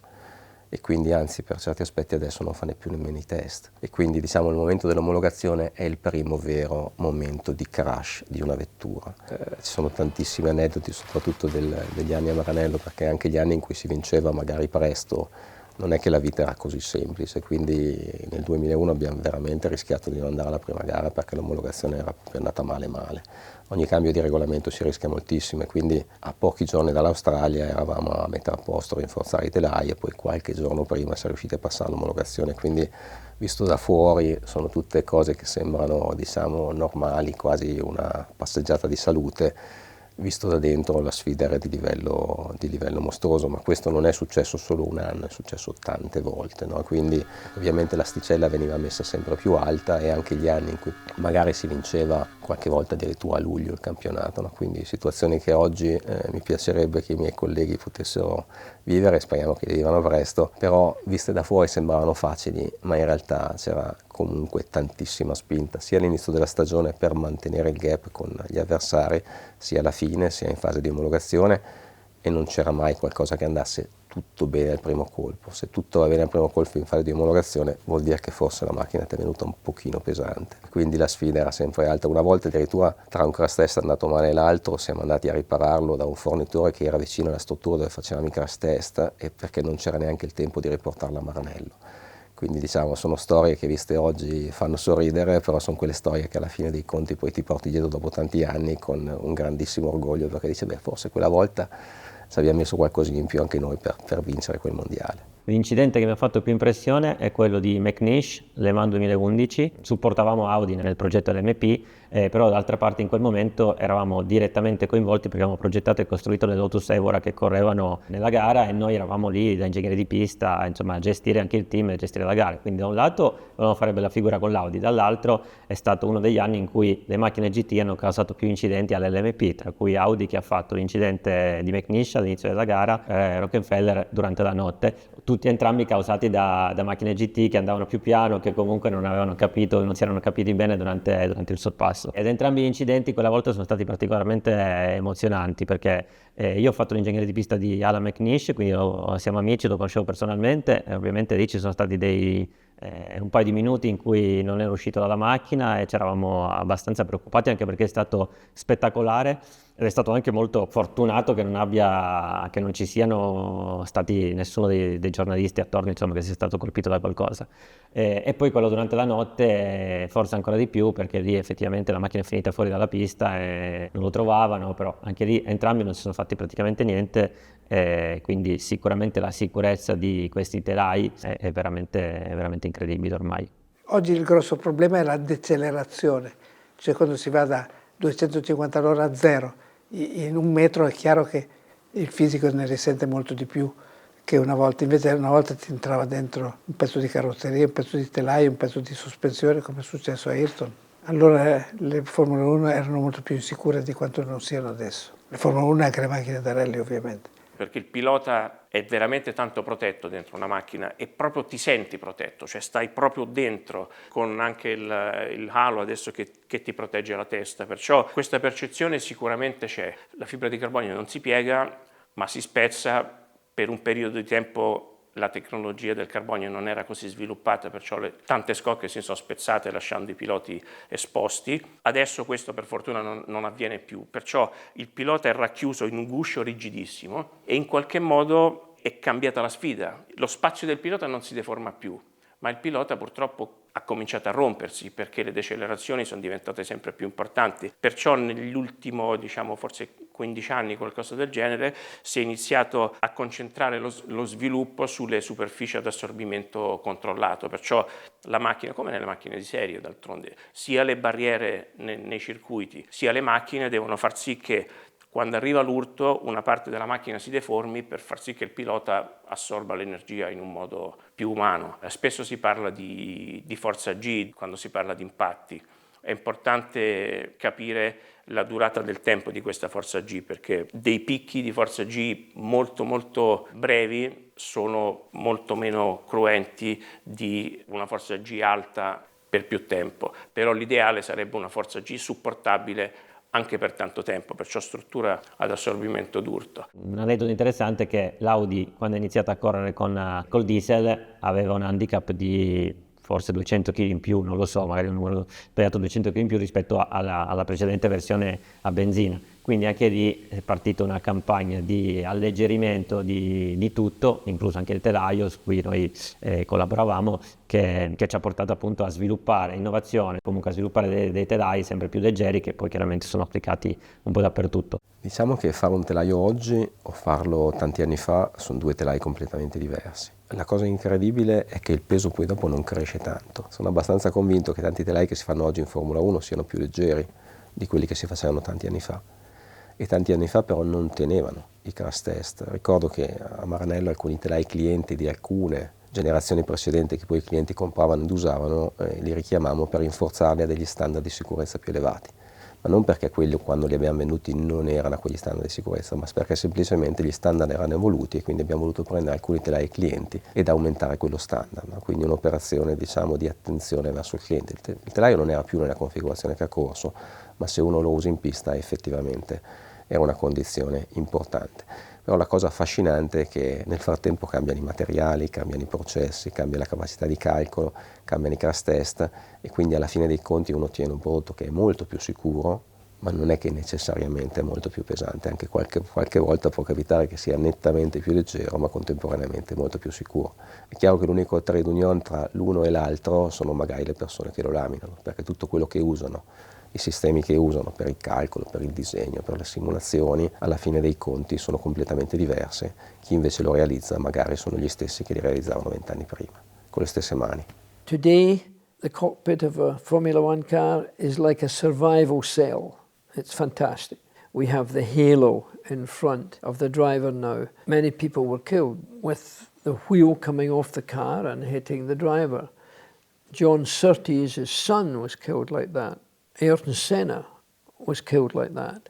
That doesn't happen today. In questo momento siamo al limite tecnico di questi materiali. Al momento non siamo in grado di prevedere cosa succederà dopo. La normativa FIA in questo frangente è già il massimo della sicurezza che si può garantire per un pilota di Formula 1. Il tema sicurezza in realtà è una sfida importante. I prodotti che facciamo noi in aeronautica si definisce che vengono realizzati con processi speciali. I processi speciali sono quelli per cui qualunque cosa può andare male e quindi vanno controllati e gestiti con un livello di attenzione altissimo. Quindi sono prodotti comunque artigianali, realizzati da persone. È chiaro che gli diamo un supporto infinito rispetto a quello che c'era disponibile una volta, quindi dalla proiezione laser di alcune forme nello spazio a tutto un sistema che ti trasforma dei disegni tridimensionali in sagome bidimensionali, a tutta una serie di informazioni che una volta non avevano, ma alla fine c'è sempre una persona che prende una plai di carbonio e la mette su uno stampo, no? E questo un po' che rende questo mestiere estremamente affascinante, ovviamente nella tecnologia che abbiamo noi, quindi sostanzialmente hand layup e sacco e cura in autoclave, che poi è quella che per la Formula 1, che è un po' il leitmotiv di questa chiacchierata, in qualche modo ti porta in avanti, perché processi più industriali, automatici o altre cose a questo mondo non si applicano proprio, sia per numerosità che per prestazione. One has to know that in terms of carbon fiber, you can buy some, I will say, cheap carbon fiber, or you can start using carbon fiber that are used in the aeronautic industry or in the military industry and very high characteristic. So we keep using carbon fiber, hopefully the very best one, and the producer of those fiber keep innovating and bringing better carbon fiber on a regular basis. Il casco oggi è fatto da una serie di componenti molto difficili da mettere assieme, prima di tutto. Sembra un oggetto molto semplice, ma alla fine racchiude un sacco di complessità. La prima di tutte è la calotta, che deve assolutamente essere molto performante dal punto di vista strutturale, ma deve essere altrettanto leggera per consentire al pilota di non affaticare troppo il collo. La combinazione di queste due cose in un oggetto così piccolo e così chiuso è effettivamente la sfida più difficile da superare. Un casco di Formula 1 pesa, a seconda del tipo di decorazione che il pilota va a scegliere, circa 1,3 kg, 1,4 kg. Tra i processi più complessi o comunque quelli più a rischio che facciamo ce ne sono veramente tanti. Tra i più critici ci sono sicuramente due momenti che sono decisivi nella parte del composito. Uno è il sacco e la cottura in autoclave, cioè se un sacco ha dei problemi si rischia veramente tanto.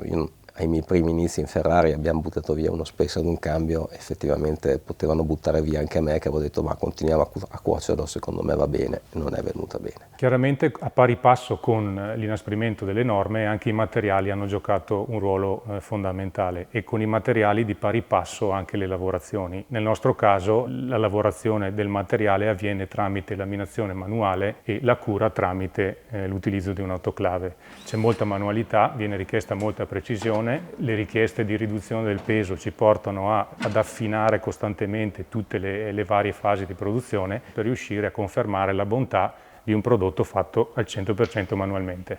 La preparazione delle superfici è un altro momento complesso, la lavorazione meccanica è un momento complessissimo perché uno ha tutto il valore del prodotto, magari lo lavora per qualche ora, qualche minuto e rischia di buttare via tutto. Quindi il fatto che uno abbia una lavorazione di tipo affidabile, ripetibile, precisa nel tempo e che la macchina in qualche modo ti consegni la stessa prestazione dal momento in cui la deliberi a quando poi dopo la manutieni con la giusta manutenzione tutto e per tutto l'anno e che se c'è qualcosa che non va ti dia degli allarmi è assolutamente prioritario perché in quel momento lì tu puoi aver fatto tutto bene e poi dopo butti via il componente. Chiaro che tutta la parte di incollaggi è un altro momento decisivo ma come ho detto prima non abbiamo mai una vita facile quindi in qualunque momento uno può fare un disastro. La lavorazione meccanica è uno dei momenti in cui devi essere sicuro del mezzo con cui produci. Negli altri devi essere sicuro delle persone, lì devi essere sicuro dell'oggetto, quindi l'oggetto fresa, e dell'operatore che è stato addestrato e deve farla funzionare bene. Il centro di lavoro Waterjet ci consente di ridurre drasticamente i tempi di trimmatura del prodotto, ma soprattutto ci consente di ottenere una precisione che con la trimmatura manuale non è neanche avvicinabile. Nella fattispecie, nei nostri prodotti, andiamo a cercare l'ottimizzazione di tutti i meccanismi che contraddistinguono il casco. La visiera è uno di quelli, per esempio. Il meccanismo visiera deve essere trimmato con estrema precisione e questo centro di lavoro ci permette di essere pressoché perfetti. L'utilizzo del centro di lavoro a tavola rotante ci permette di preparare la trimmatura dei seguenti caschi una volta che i primi due sono in lavorazione. Anche questo consente una notevole riduzione dei tempi di lavoro. Soprattutto nel mondo della Formula 1, i coefficienti di sicurezza con cui girano le vetture sono bassissimi. Quindi in realtà ogni singolo micro dettaglio che una qualunque persona prende in mano quando realizza il componente può fare la differenza. Un piccolo dettaglio legato a come vengono messe le ply, a come vengono tagliate, a un overlap, a una superficie di incollaggio, a un'attrezzatura di incollaggio fatta bene, fa una differenza enorme tra realizzarlo bene e non realizzarlo. È chiaro che poi se l'azienda ha un processo omologativo, per cui questo viene testato prima, di solito il problema viene in qualche maniera visto, ma ci sono tante volte nelle quali questo tipo di processo magari non c'è. Non c'è perché non tutto si può provare staticamente e in alcuni casi può succedere. Di sicuro ricordo una volta di una sospensione che abbiamo avuto una failure qualche chilo prima del carico che avrebbe potuto vedere in gara, quindi abbiamo ringraziato non di averlo fatto bene ma di aver avuto quella failure perché con qualche chilo, se avesse tenuto pochi chili in più, noi quel pezzo l'avremmo mandato in pista. Sarebbe successo qualcosa, non sarebbe successo, non lo possiamo dire. Però di sicuro il fatto di avere comunque avuto quella failure a casa ci ha permesso di evitare poi dopo una failure fuori. Anche grazie poi a omologazioni sempre più ristrette hanno portato un grandissimo impulso che non si ferma mai, ogni anno lo vediamo anche noi come azienda, le omologazioni costringono il costruttore di particolari di auto da corsa o aziende che producono caschi a adeguarsi all'omologazione, e quindi a noi chiedono macchine diverse rispetto a qualche anno fa, perché il mondo del motorsport è in continua evoluzione, i materiali cambiano, le piste cambiano, la ricerca della performance e la ricerca della sicurezza devono andare insieme alle omologazioni che la federazione fissa. La parte delle lavorazioni meccaniche, parliamo di macchine, è sicuramente una delle parti in cui c'è stata un maggior avanzamento della tecnologia, quindi magari le macchine viste da fuori possono sembrare sempre le stesse, in realtà è cambiato tutto. Quindi noi abbiamo un approccio in cui abbiamo macchine diverse per fare lavorazioni diverse, per cercare di essere efficaci e per quanto possibile di avere un costo adeguato alla lavorazione che dobbiamo fare. Quindi è chiaro che in Ferrari era un approccio opposto, dimensionavi l'officina per quando avevi quel momento in cui dovevi fare le cose più complicate ed erano tutte complicate, però è chiaro che noi non siamo Ferrari e quindi non possiamo dimensionare una fabbrica su quello, però di sicuro quello che facciamo è di avere ogni singola macchina nella miglior configurazione possibile per il prodotto che deve realizzare. Cioè una volta, se dovevi fare delle correzioni, l'operatore doveva mettersi lì, fare programmazione, cambiare le origini, girare tutto. Adesso ci sono sistemi che questa parte la fanno in automatico e ti consentono di fare in modo molto più preciso e molto più sicuro delle cose che prima richiedevano uno sforzo sovrumano e contemporaneamente avevano dei rischi mostruosi. Ecco, su questa parte qua chi fa macchine, chi fa impianti, chi fa macchine utensili, chi fa il CAM ci ha dato veramente un aiuto importante a fare cose che una volta magari dovevi fare con delle attrezzature a mano perché la macchina utensile da sola non poteva farci. A quei tempi, ai primi tempi diciamo così, qualunque incidente in Formula 1 aveva delle conseguenze abbastanza devastanti sui piloti. Oggi invece vedi degli incidenti mostruosi e i piloti che vengono fuori. L'esempio più clamoroso di quanto sia sicura la Formula 1 moderna ce l'ha dato Robert Kubica con quel terrificante incidente con la Sauber BMW a Montreal nel 2007. Una macchina che ha sbattuto davanti, dietro, di lato, perché prima ha sbattuto davanti, poi ha sbattuto dietro, poi ha sbattuto di lato contro il guardrail. È stata sottoposta a più di 50 G di decelerazione. Cosa è successo? Che Kubica la sera dell'incidente ha mangiato in ospedale, il giorno dopo è uscito ed è venuto al ristorante con noi. Quindi una cosa veramente incredibile. La fibra di carbonio ha ridotto drasticamente il numero di morti in Formula 1, che si è praticamente quasi annullato, e ha tolto alla Formula 1 e ai Gran Premi quell'aura di pericolo che creava il mito. Esco dalla Formula 1 anche perché dopo quasi 15 anni di Formula 1, che poi se uno somma le ore sono quasi 30 alla fine, perché si entrava la mattina e non sapevi mai quando uscivi. Però alla fine dei conti uno dice, beh, facciamo anche altre cose, e poi dopo a un certo punto un signore che si chiama Ginnas decide che fa una Formula 1 e decide di farla con Dallara. E quindi ci troviamo a una sfida di fare un Formula 1 con Dallara, con queste persone che però erano già molto brave perché facevano, tra le altre cose, i telai dell'Audi che vincevano alle mani.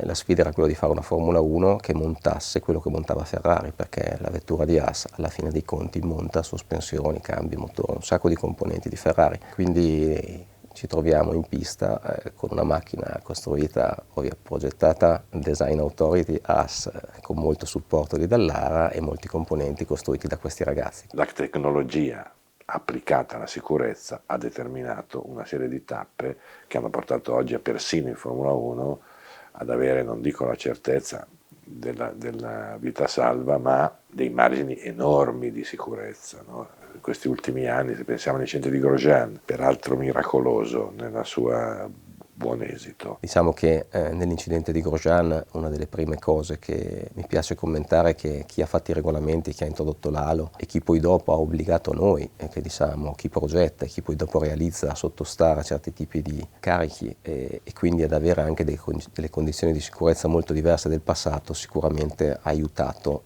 il pilota a uscirne intero. È chiaro che poi c'è qualcuno che poi questo componente lo deve realizzare, e quindi qua il merito lo voglio dare alle persone che poi dopo l'hanno fatta, ai miei colleghi qua, ai miei colleghi di Varano, a chi l'ha progettata, poi che sia uscito con le sue gambe ovviamente è merito suo, perché si è tolto da una situazione terrificante. Tutti ricordiamo le immagini di lui che riesce a uscire dall'abitacolo senza nemmeno una scarpa, incastrato dentro un guardrail, come abbia fatto io non riesco a immaginarlo.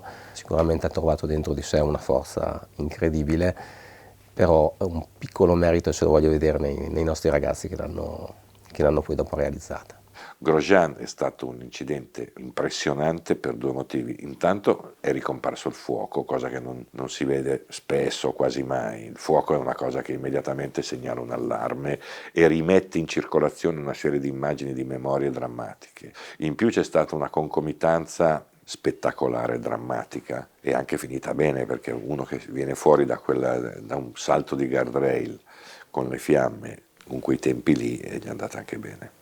Nell'incidente di Grosjean si vede bene che lo sviluppo tecnologico deve essere coadiuvato anche da una chiara regolamentazione, anche quando la regolamentazione può portare dei malumori o tra i piloti o tra le squadre, perché l'halo non era stato recepito e accolto benissimo, lo vedevano come un elemento di disturbo alla visuale. Se non ci fosse stato l'halo, in questo caso staremmo parlando di un nuovo caso grave da raccontare.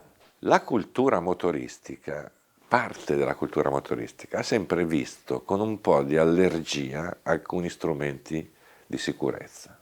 Come dire, no, ma noi siamo duri e puri, possiamo anche morire, la morte fa parte del gioco.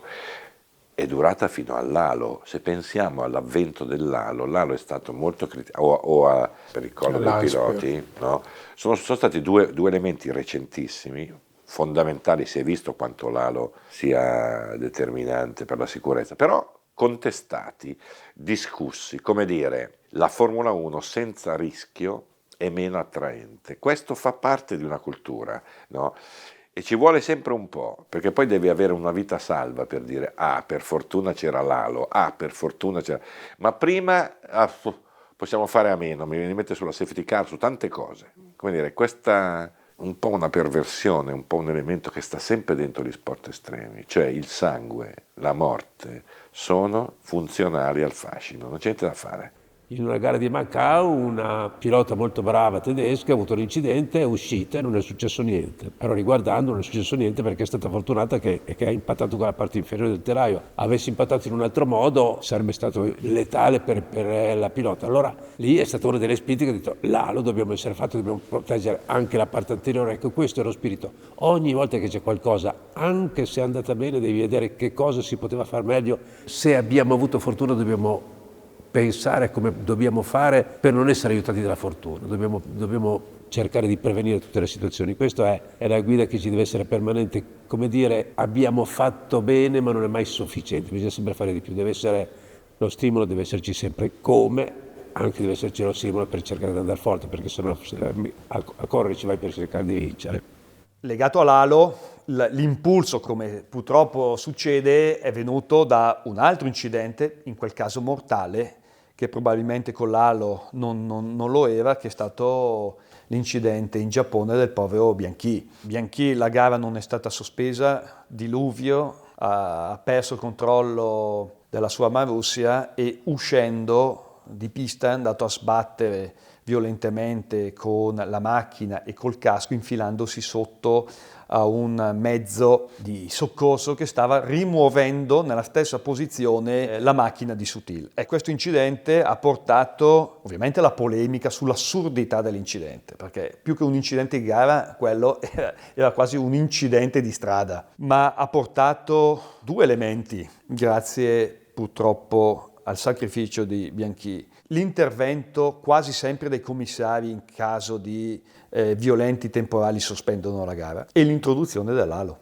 L'incidente di Zhou l'anno scorso a Silverstone, per esempio, in altri momenti, non so che conseguenze avrebbe comportato per un pilota, macchina capovolta con il roll bar che cede a quella velocità lì.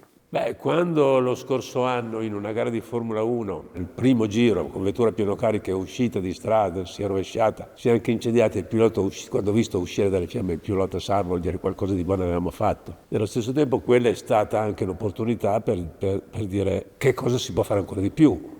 Si può fare di più forse proteggendo ancora di più il serbatoio, facendo in modo di evitare che possa incendiarsi in quei momenti, facendo in modo che si possano anticipare e rendere meno pericolose certe situazioni, avere anche delle protezioni per gli spettatori ancora più importanti, immaginare che possa succedere qualcosa anche di un po' più estremo, di che cosa si può fare.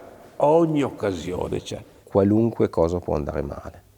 E quindi vuol dire che il livello di competenza, di preparazione e di curiosità, per richiamare uno dei valori dell'ARA, che le persone devono avere è altissimo. Perché alla fine c'è un altro valore dell'ARA, che è quello della lealtà. La lealtà verso chi? Verso i nostri clienti, verso chi guida le nostre vetture, verso chi affida a noi che abbiamo fatto i prodotti la sicurezza del mezzo che poi dopo andrà a guidare. Chi guida una Dallara stradale, chi guida una Bugatti Chiron, visto che hanno presentato il video che la facciamo noi. Quindi alla fine dei conti questa parte qua è estremamente importante. E serve un altro valore che è quello dell'umiltà. Cioè l'umiltà vuol dire che non devi mai pensare di sapere tutto.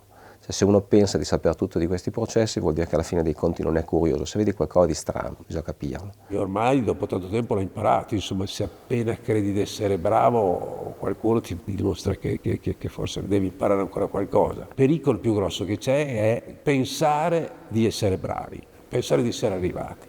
Se ti fermi, se credi di essere arrivato, di essere bravo, rischi di essere finito. Allora è meglio pensare che cosa dobbiamo imparare adesso, quali sono i nostri punti di debolezza, dove possono gli altri essere più bravi di noi. Cioè l'idea che di cercare di magari sopravvalutare gli avversari per avere più stimoli è secondo me molto positiva. E qualche volta sono capitati diversi aneddoti, pensavamo di aver capito e poi è successo che l'incidente si è ripetuto. Quando la soluzione è troppo facile, è troppo semplice e dice no, ho capito, non so, una volta si è staccato un punto della sospensione, dice ah no, ma ho trovato l'impronta del dito, si vede che il guanto di chi l'ha incollato era sporco, non era quello. E infatti poi dopo è successo un altro incidente identico, abbiamo rischiato di far male a un pilota, quindi diciamo il tema vero è che questi processi sono speciali, possono andare male ovunque, quindi servono persone preparate, con grande passione, con grande umiltà e soprattutto con la curiosità di cercare di guardare tutto quello che è strano. Sulla sicurezza non si scherza, Migliorarsi sempre, mai fermarsi. E applicando tutto quel che la tecnica ci insegna, anche sugli elementi di sicurezza che andiamo a produrre, per esempio, tutte le cose che riguardano la sicurezza, già a disegno hanno un triangolo, pericolo, attenzione. Questi componenti, per esempio, molti di essi, se parliamo di sospensione cinematica, facciamo tutti i raggi X, il sistema aeronautico. Ogni componente ha una sua scheda di nascita e di accompagnamento durante la sua vita. Adesso facciamo le corna, però non si possono più perdere rotte per strada, come anni fa succedeva, adesso no. Qual è l'importanza? Si chiama il rispetto del processo, no? Tu devi avviare un processo robusto, con dei controlli robusti, con gente qualificata, eccetera, e quindi hai un prodotto robusto. Mi viene in mente la Mercedes di Mark Webber che decolla e fa un looping totale alle Man, volando nel bosco, non è successo niente. Cioè ci sono state anche delle casualità fortunose, fortunate, che hanno salvato tanta gente, no? È più il mondo delle moto che spaventa oggi, no? Perché il corpo è esposto.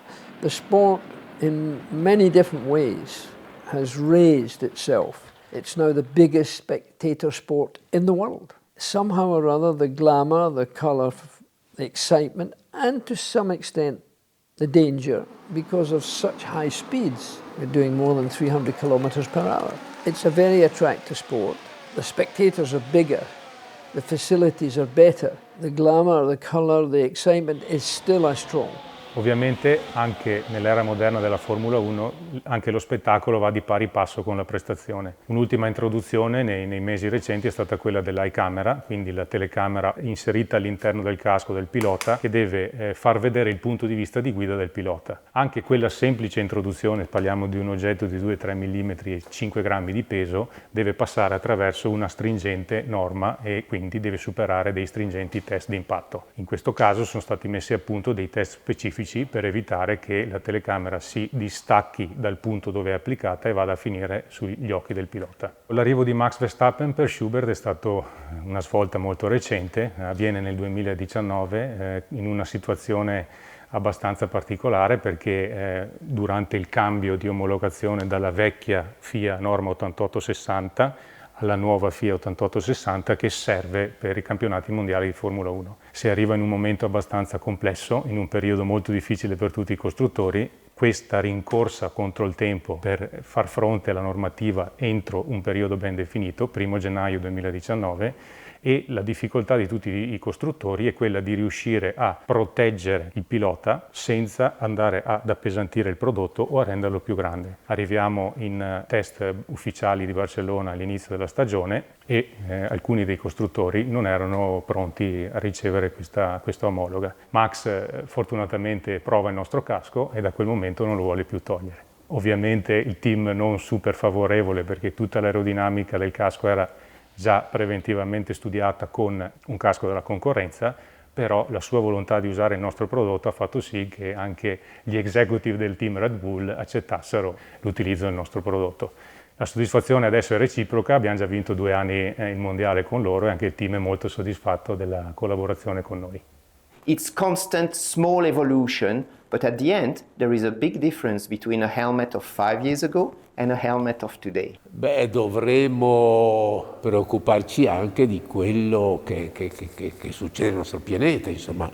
Certamente le variazioni climatiche ci impongono delle scelte diverse, quindi dovremmo forse riuscire a fare prestazioni con delle vetture più sobrie, pensare magari ad avere prestazioni senza avere tanto consumo di carburante, ma questo non mi preoccupa tanto perché quando ho cominciato a correre io c'erano le vetture di Formula 1 che erano 2500 di cilindrata, questo 1960. Improvvisamente ha deciso la cilindrata deve diventare 1500 e vincevano sempre i migliori. La Ferrari è stata addirittura un momento magico, faceva delle gare dove c'erano primo, secondo, terzo e quarto, Von Trips, Phil Hill, Richie Ginter e piloti di questo genere, quindi i migliori vincevano sempre. Dopo un po' di anni l'hanno portato a termine, vincevano sempre i migliori, quindi anche se dicessero il carburante a disposizione è la metà di quello che adesso, le vetture devono essere più leggere, vinceranno sempre i migliori, saranno sempre belle. Recupero di energia è una parola molto importante. Una macchina in frenata dissipa tanta di quell'energia che non abbiamo neanche idea. Bisogna recuperarla tutta, quasi tutta, capito? E questo qua è per caricare le batterie, cioè energia passiva farla diventare energia attiva. Questo bisogna fare. Le competizioni devono essere ricerca e questo è un concetto che non possiamo dimenticare, e c'è da lavorare una vita. Sarà un po' démodé, ma il full electric a me non riesce a trasferire quella passione che ti trasferisce qualunque cosa che faccia rumore. Per carità non sto parlando di prestazioni, che quelle ci saranno, ci sono e in alcuni casi sono anche superiori, però ho avuto la fortuna di fare un giro con un amico con un F40, quella cosa lì non si può raccontare, cioè, un misto tra la paura e contemporaneamente l'emozione folle, ma la stessa cosa te la dà una Delta integrale o te la dà una Dallara stradale. La Chiron non ho avuto ancora la fortuna, cioè, ne facciamo tante, ma non ho ancora avuto la fortuna di vederne uno, ma purtroppo nemmeno di sentirli in moto, però ho sentito il racconto di clienti che dice ma io non l'ho ancora comprata perché non c'è quella aperta, quella chiusa non fa abbastanza rumore. Ecco, questa cosa qua è qualcosa che insomma speriamo che ci lasci un'opportunità, insomma, visto che tra i fuel e le altre cose si sta iniziando un pochino a dire delle cose che a questo mio modestissimo modo di vedere iniziano a dare un po' di senso, però non ci voglio credere, insomma. Tutto andrà probabilmente a convergere verso una soluzione, cioè la mobilità va nella direzione che io devo andare da A a B e ci vado nel modo più efficiente e anche più comodo possibile. L'emozione che dà la macchina sportiva, ed è per questo anche perché c'è comunque un boom, no? Comunque dei prodotti premium, cioè Ferrari, Lamborghini, Maserati, per nominare gli italiani pagani, sicuramente continuano e ci saranno e continueranno, perché quella parte emotiva ci sarà sempre. Una cosa che sta venendo fuori adesso, che secondo me è abbastanza interessante, cioè si è sempre detto no, elettrico no perché non fa rumore. Adesso che vengono fuori le macchine che hanno una performance incredibile, anche quella parte emotiva può arrivare anche dalla performance, dall'accelerazione, non soltanto dal fatto che faccia rumore.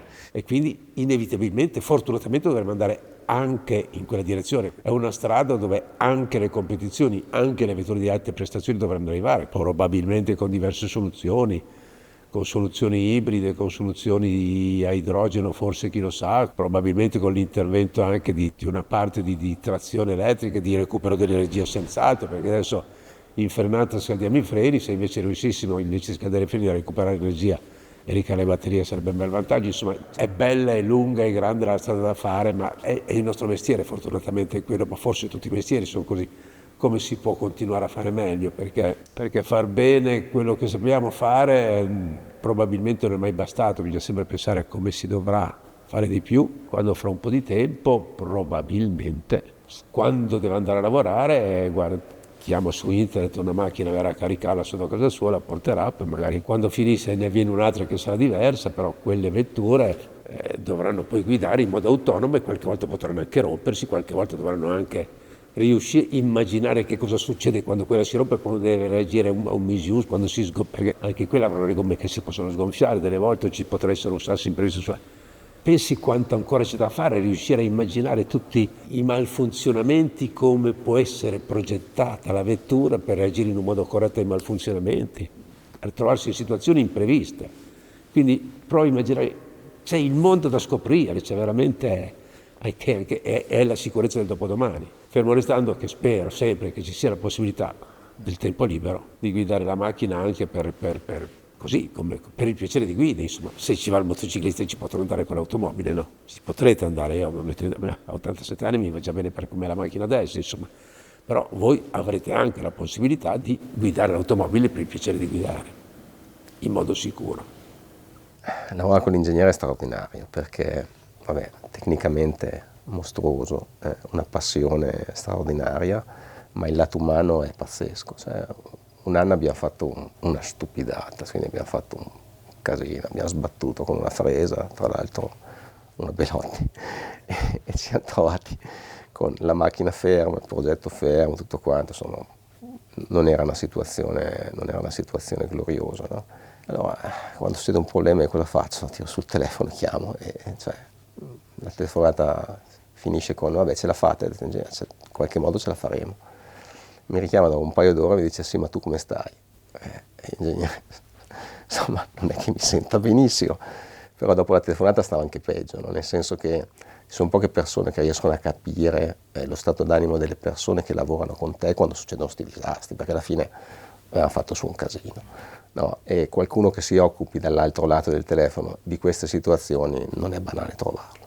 Beh, qui è un bel salto che abbiamo fatto, perché prima facevi l'automobile e poi andavi in pista e la provavi. Adesso qui invece fai l'automobile, prima di costruire l'automobile cerchi di immaginare quella che sarà la tua automobile, la descrivi in un modo rigoroso con dei numeri, con dei sistemi matematici, e poi provi la vettura prima che esista ancora. E abbiamo fatto dei passi incredibili, riproducendo in un modo molto rigoroso i circuiti, riuscendo a dare la sensazione che il pilota quando guida, insomma, dei passi ne sono stati fatti tanti. Ci sono dei sistemi incredibili per me, dei sistemi di calcolo prima e di simulazione dopo, dove puoi provare di tutto, provi crash, provi 1000 cose per rendere la vettura sicura, e questo è bene. E abbiamo ottenuto dei risultati secondo me molto importanti e sempre più affinati, perché cominciamo anche a vedere quali sono i parametri più importanti per il pilota. Per esempio il rapporto pneumatico-strada è una delle cose più difficili da riprodurre, quindi è lì dove dobbiamo usare molta attenzione. Ancora un passo successivo, adesso dobbiamo cominciare anche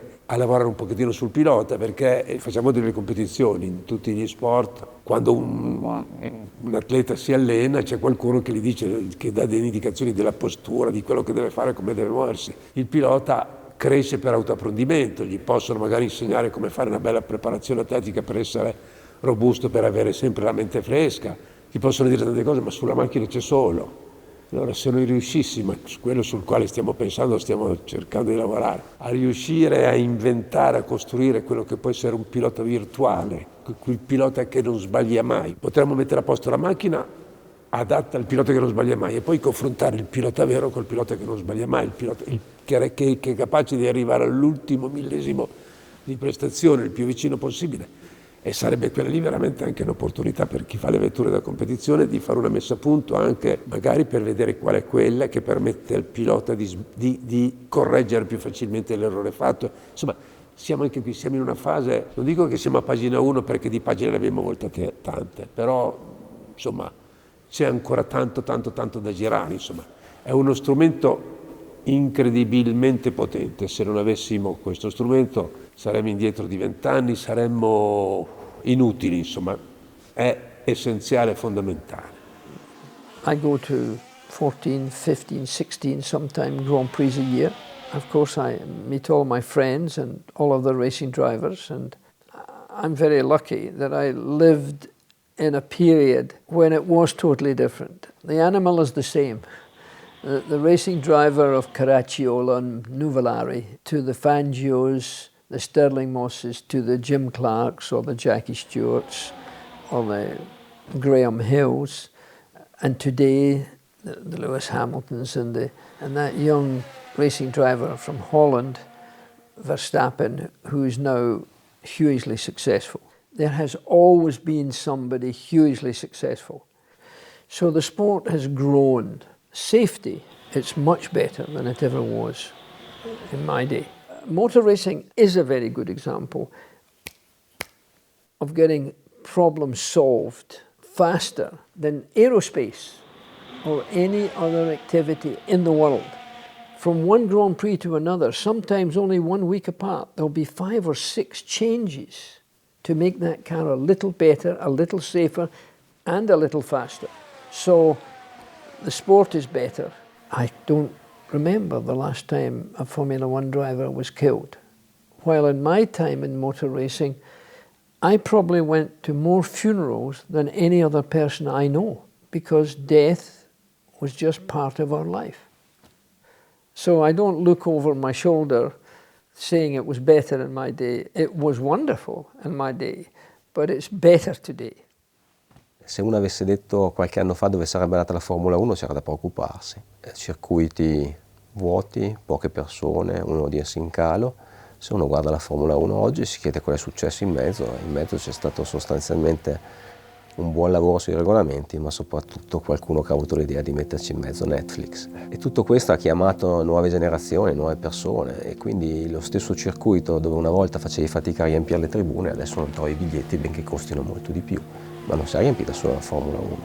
Domenica si è corsa la 24 ore di Le Mans e noi siamo molto orgogliosi dei risultati di quello che è successo, fully booked, con Ferrari che ha vinto, Porsche, Peugeot, Toyota che è rimasta benché fosse da sola, Cadillac che insomma facciamo noi, tante squadre importanti e tante se ne aggiungeranno gli anni prossimi, quindi no, Formula E, anche lì un delirio, case nuove, entra Maserati, entrano altre cose, dico ma cito Maserati ma perché è italiana, IndyCar, gare spettacolari, un sacco di team, Indy Autonomous Challenge, cioè anche lì competizioni che non esistevano, cioè, c'è tanta voglia di adrenalina, di corsa, di emozioni, aggiungo anche un po' rumore magari, che sicuramente almeno in questo momento storico fanno veramente a noi sognare, perché insomma ci piace fare macchine da corsa, oltre che ovviamente tutto il resto, ma insomma vedere anche un sacco di altra gente a cui piace questo, che poi gli piaccia perché ha visto Netflix o gli piace perché è cresciuto guardando Villeneuve in televisione, come è successo per esempio a me, e chi se ne frega, no? Quello che conta alla fine dei conti è che questa passione qua se la porti in avanti. E sono stato a Maranello qualche settimana fa con una Dallara stradale, sono sceso, cioè follia pura, cioè, c'è sempre stata follia pura, ma follia pura per le strade, cioè, vedi una passione per i motori, per le macchine, per le corse, per il rumore che è difficile raccontarla, come diceva qualcuno bisogna viverla.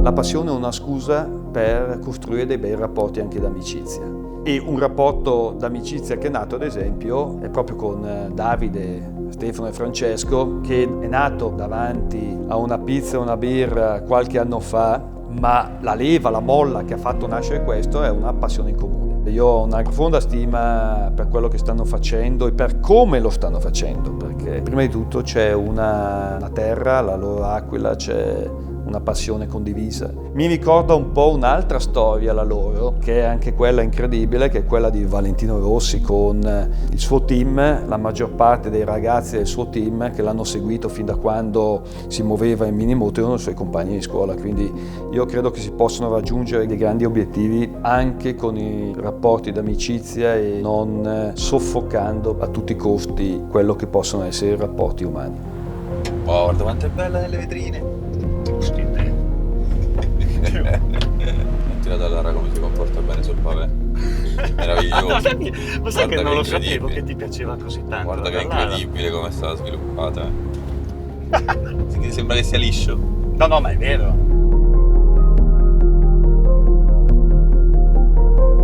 Ecco, questa è la nostra bellissima città, che è bella anche in una giornata come questa.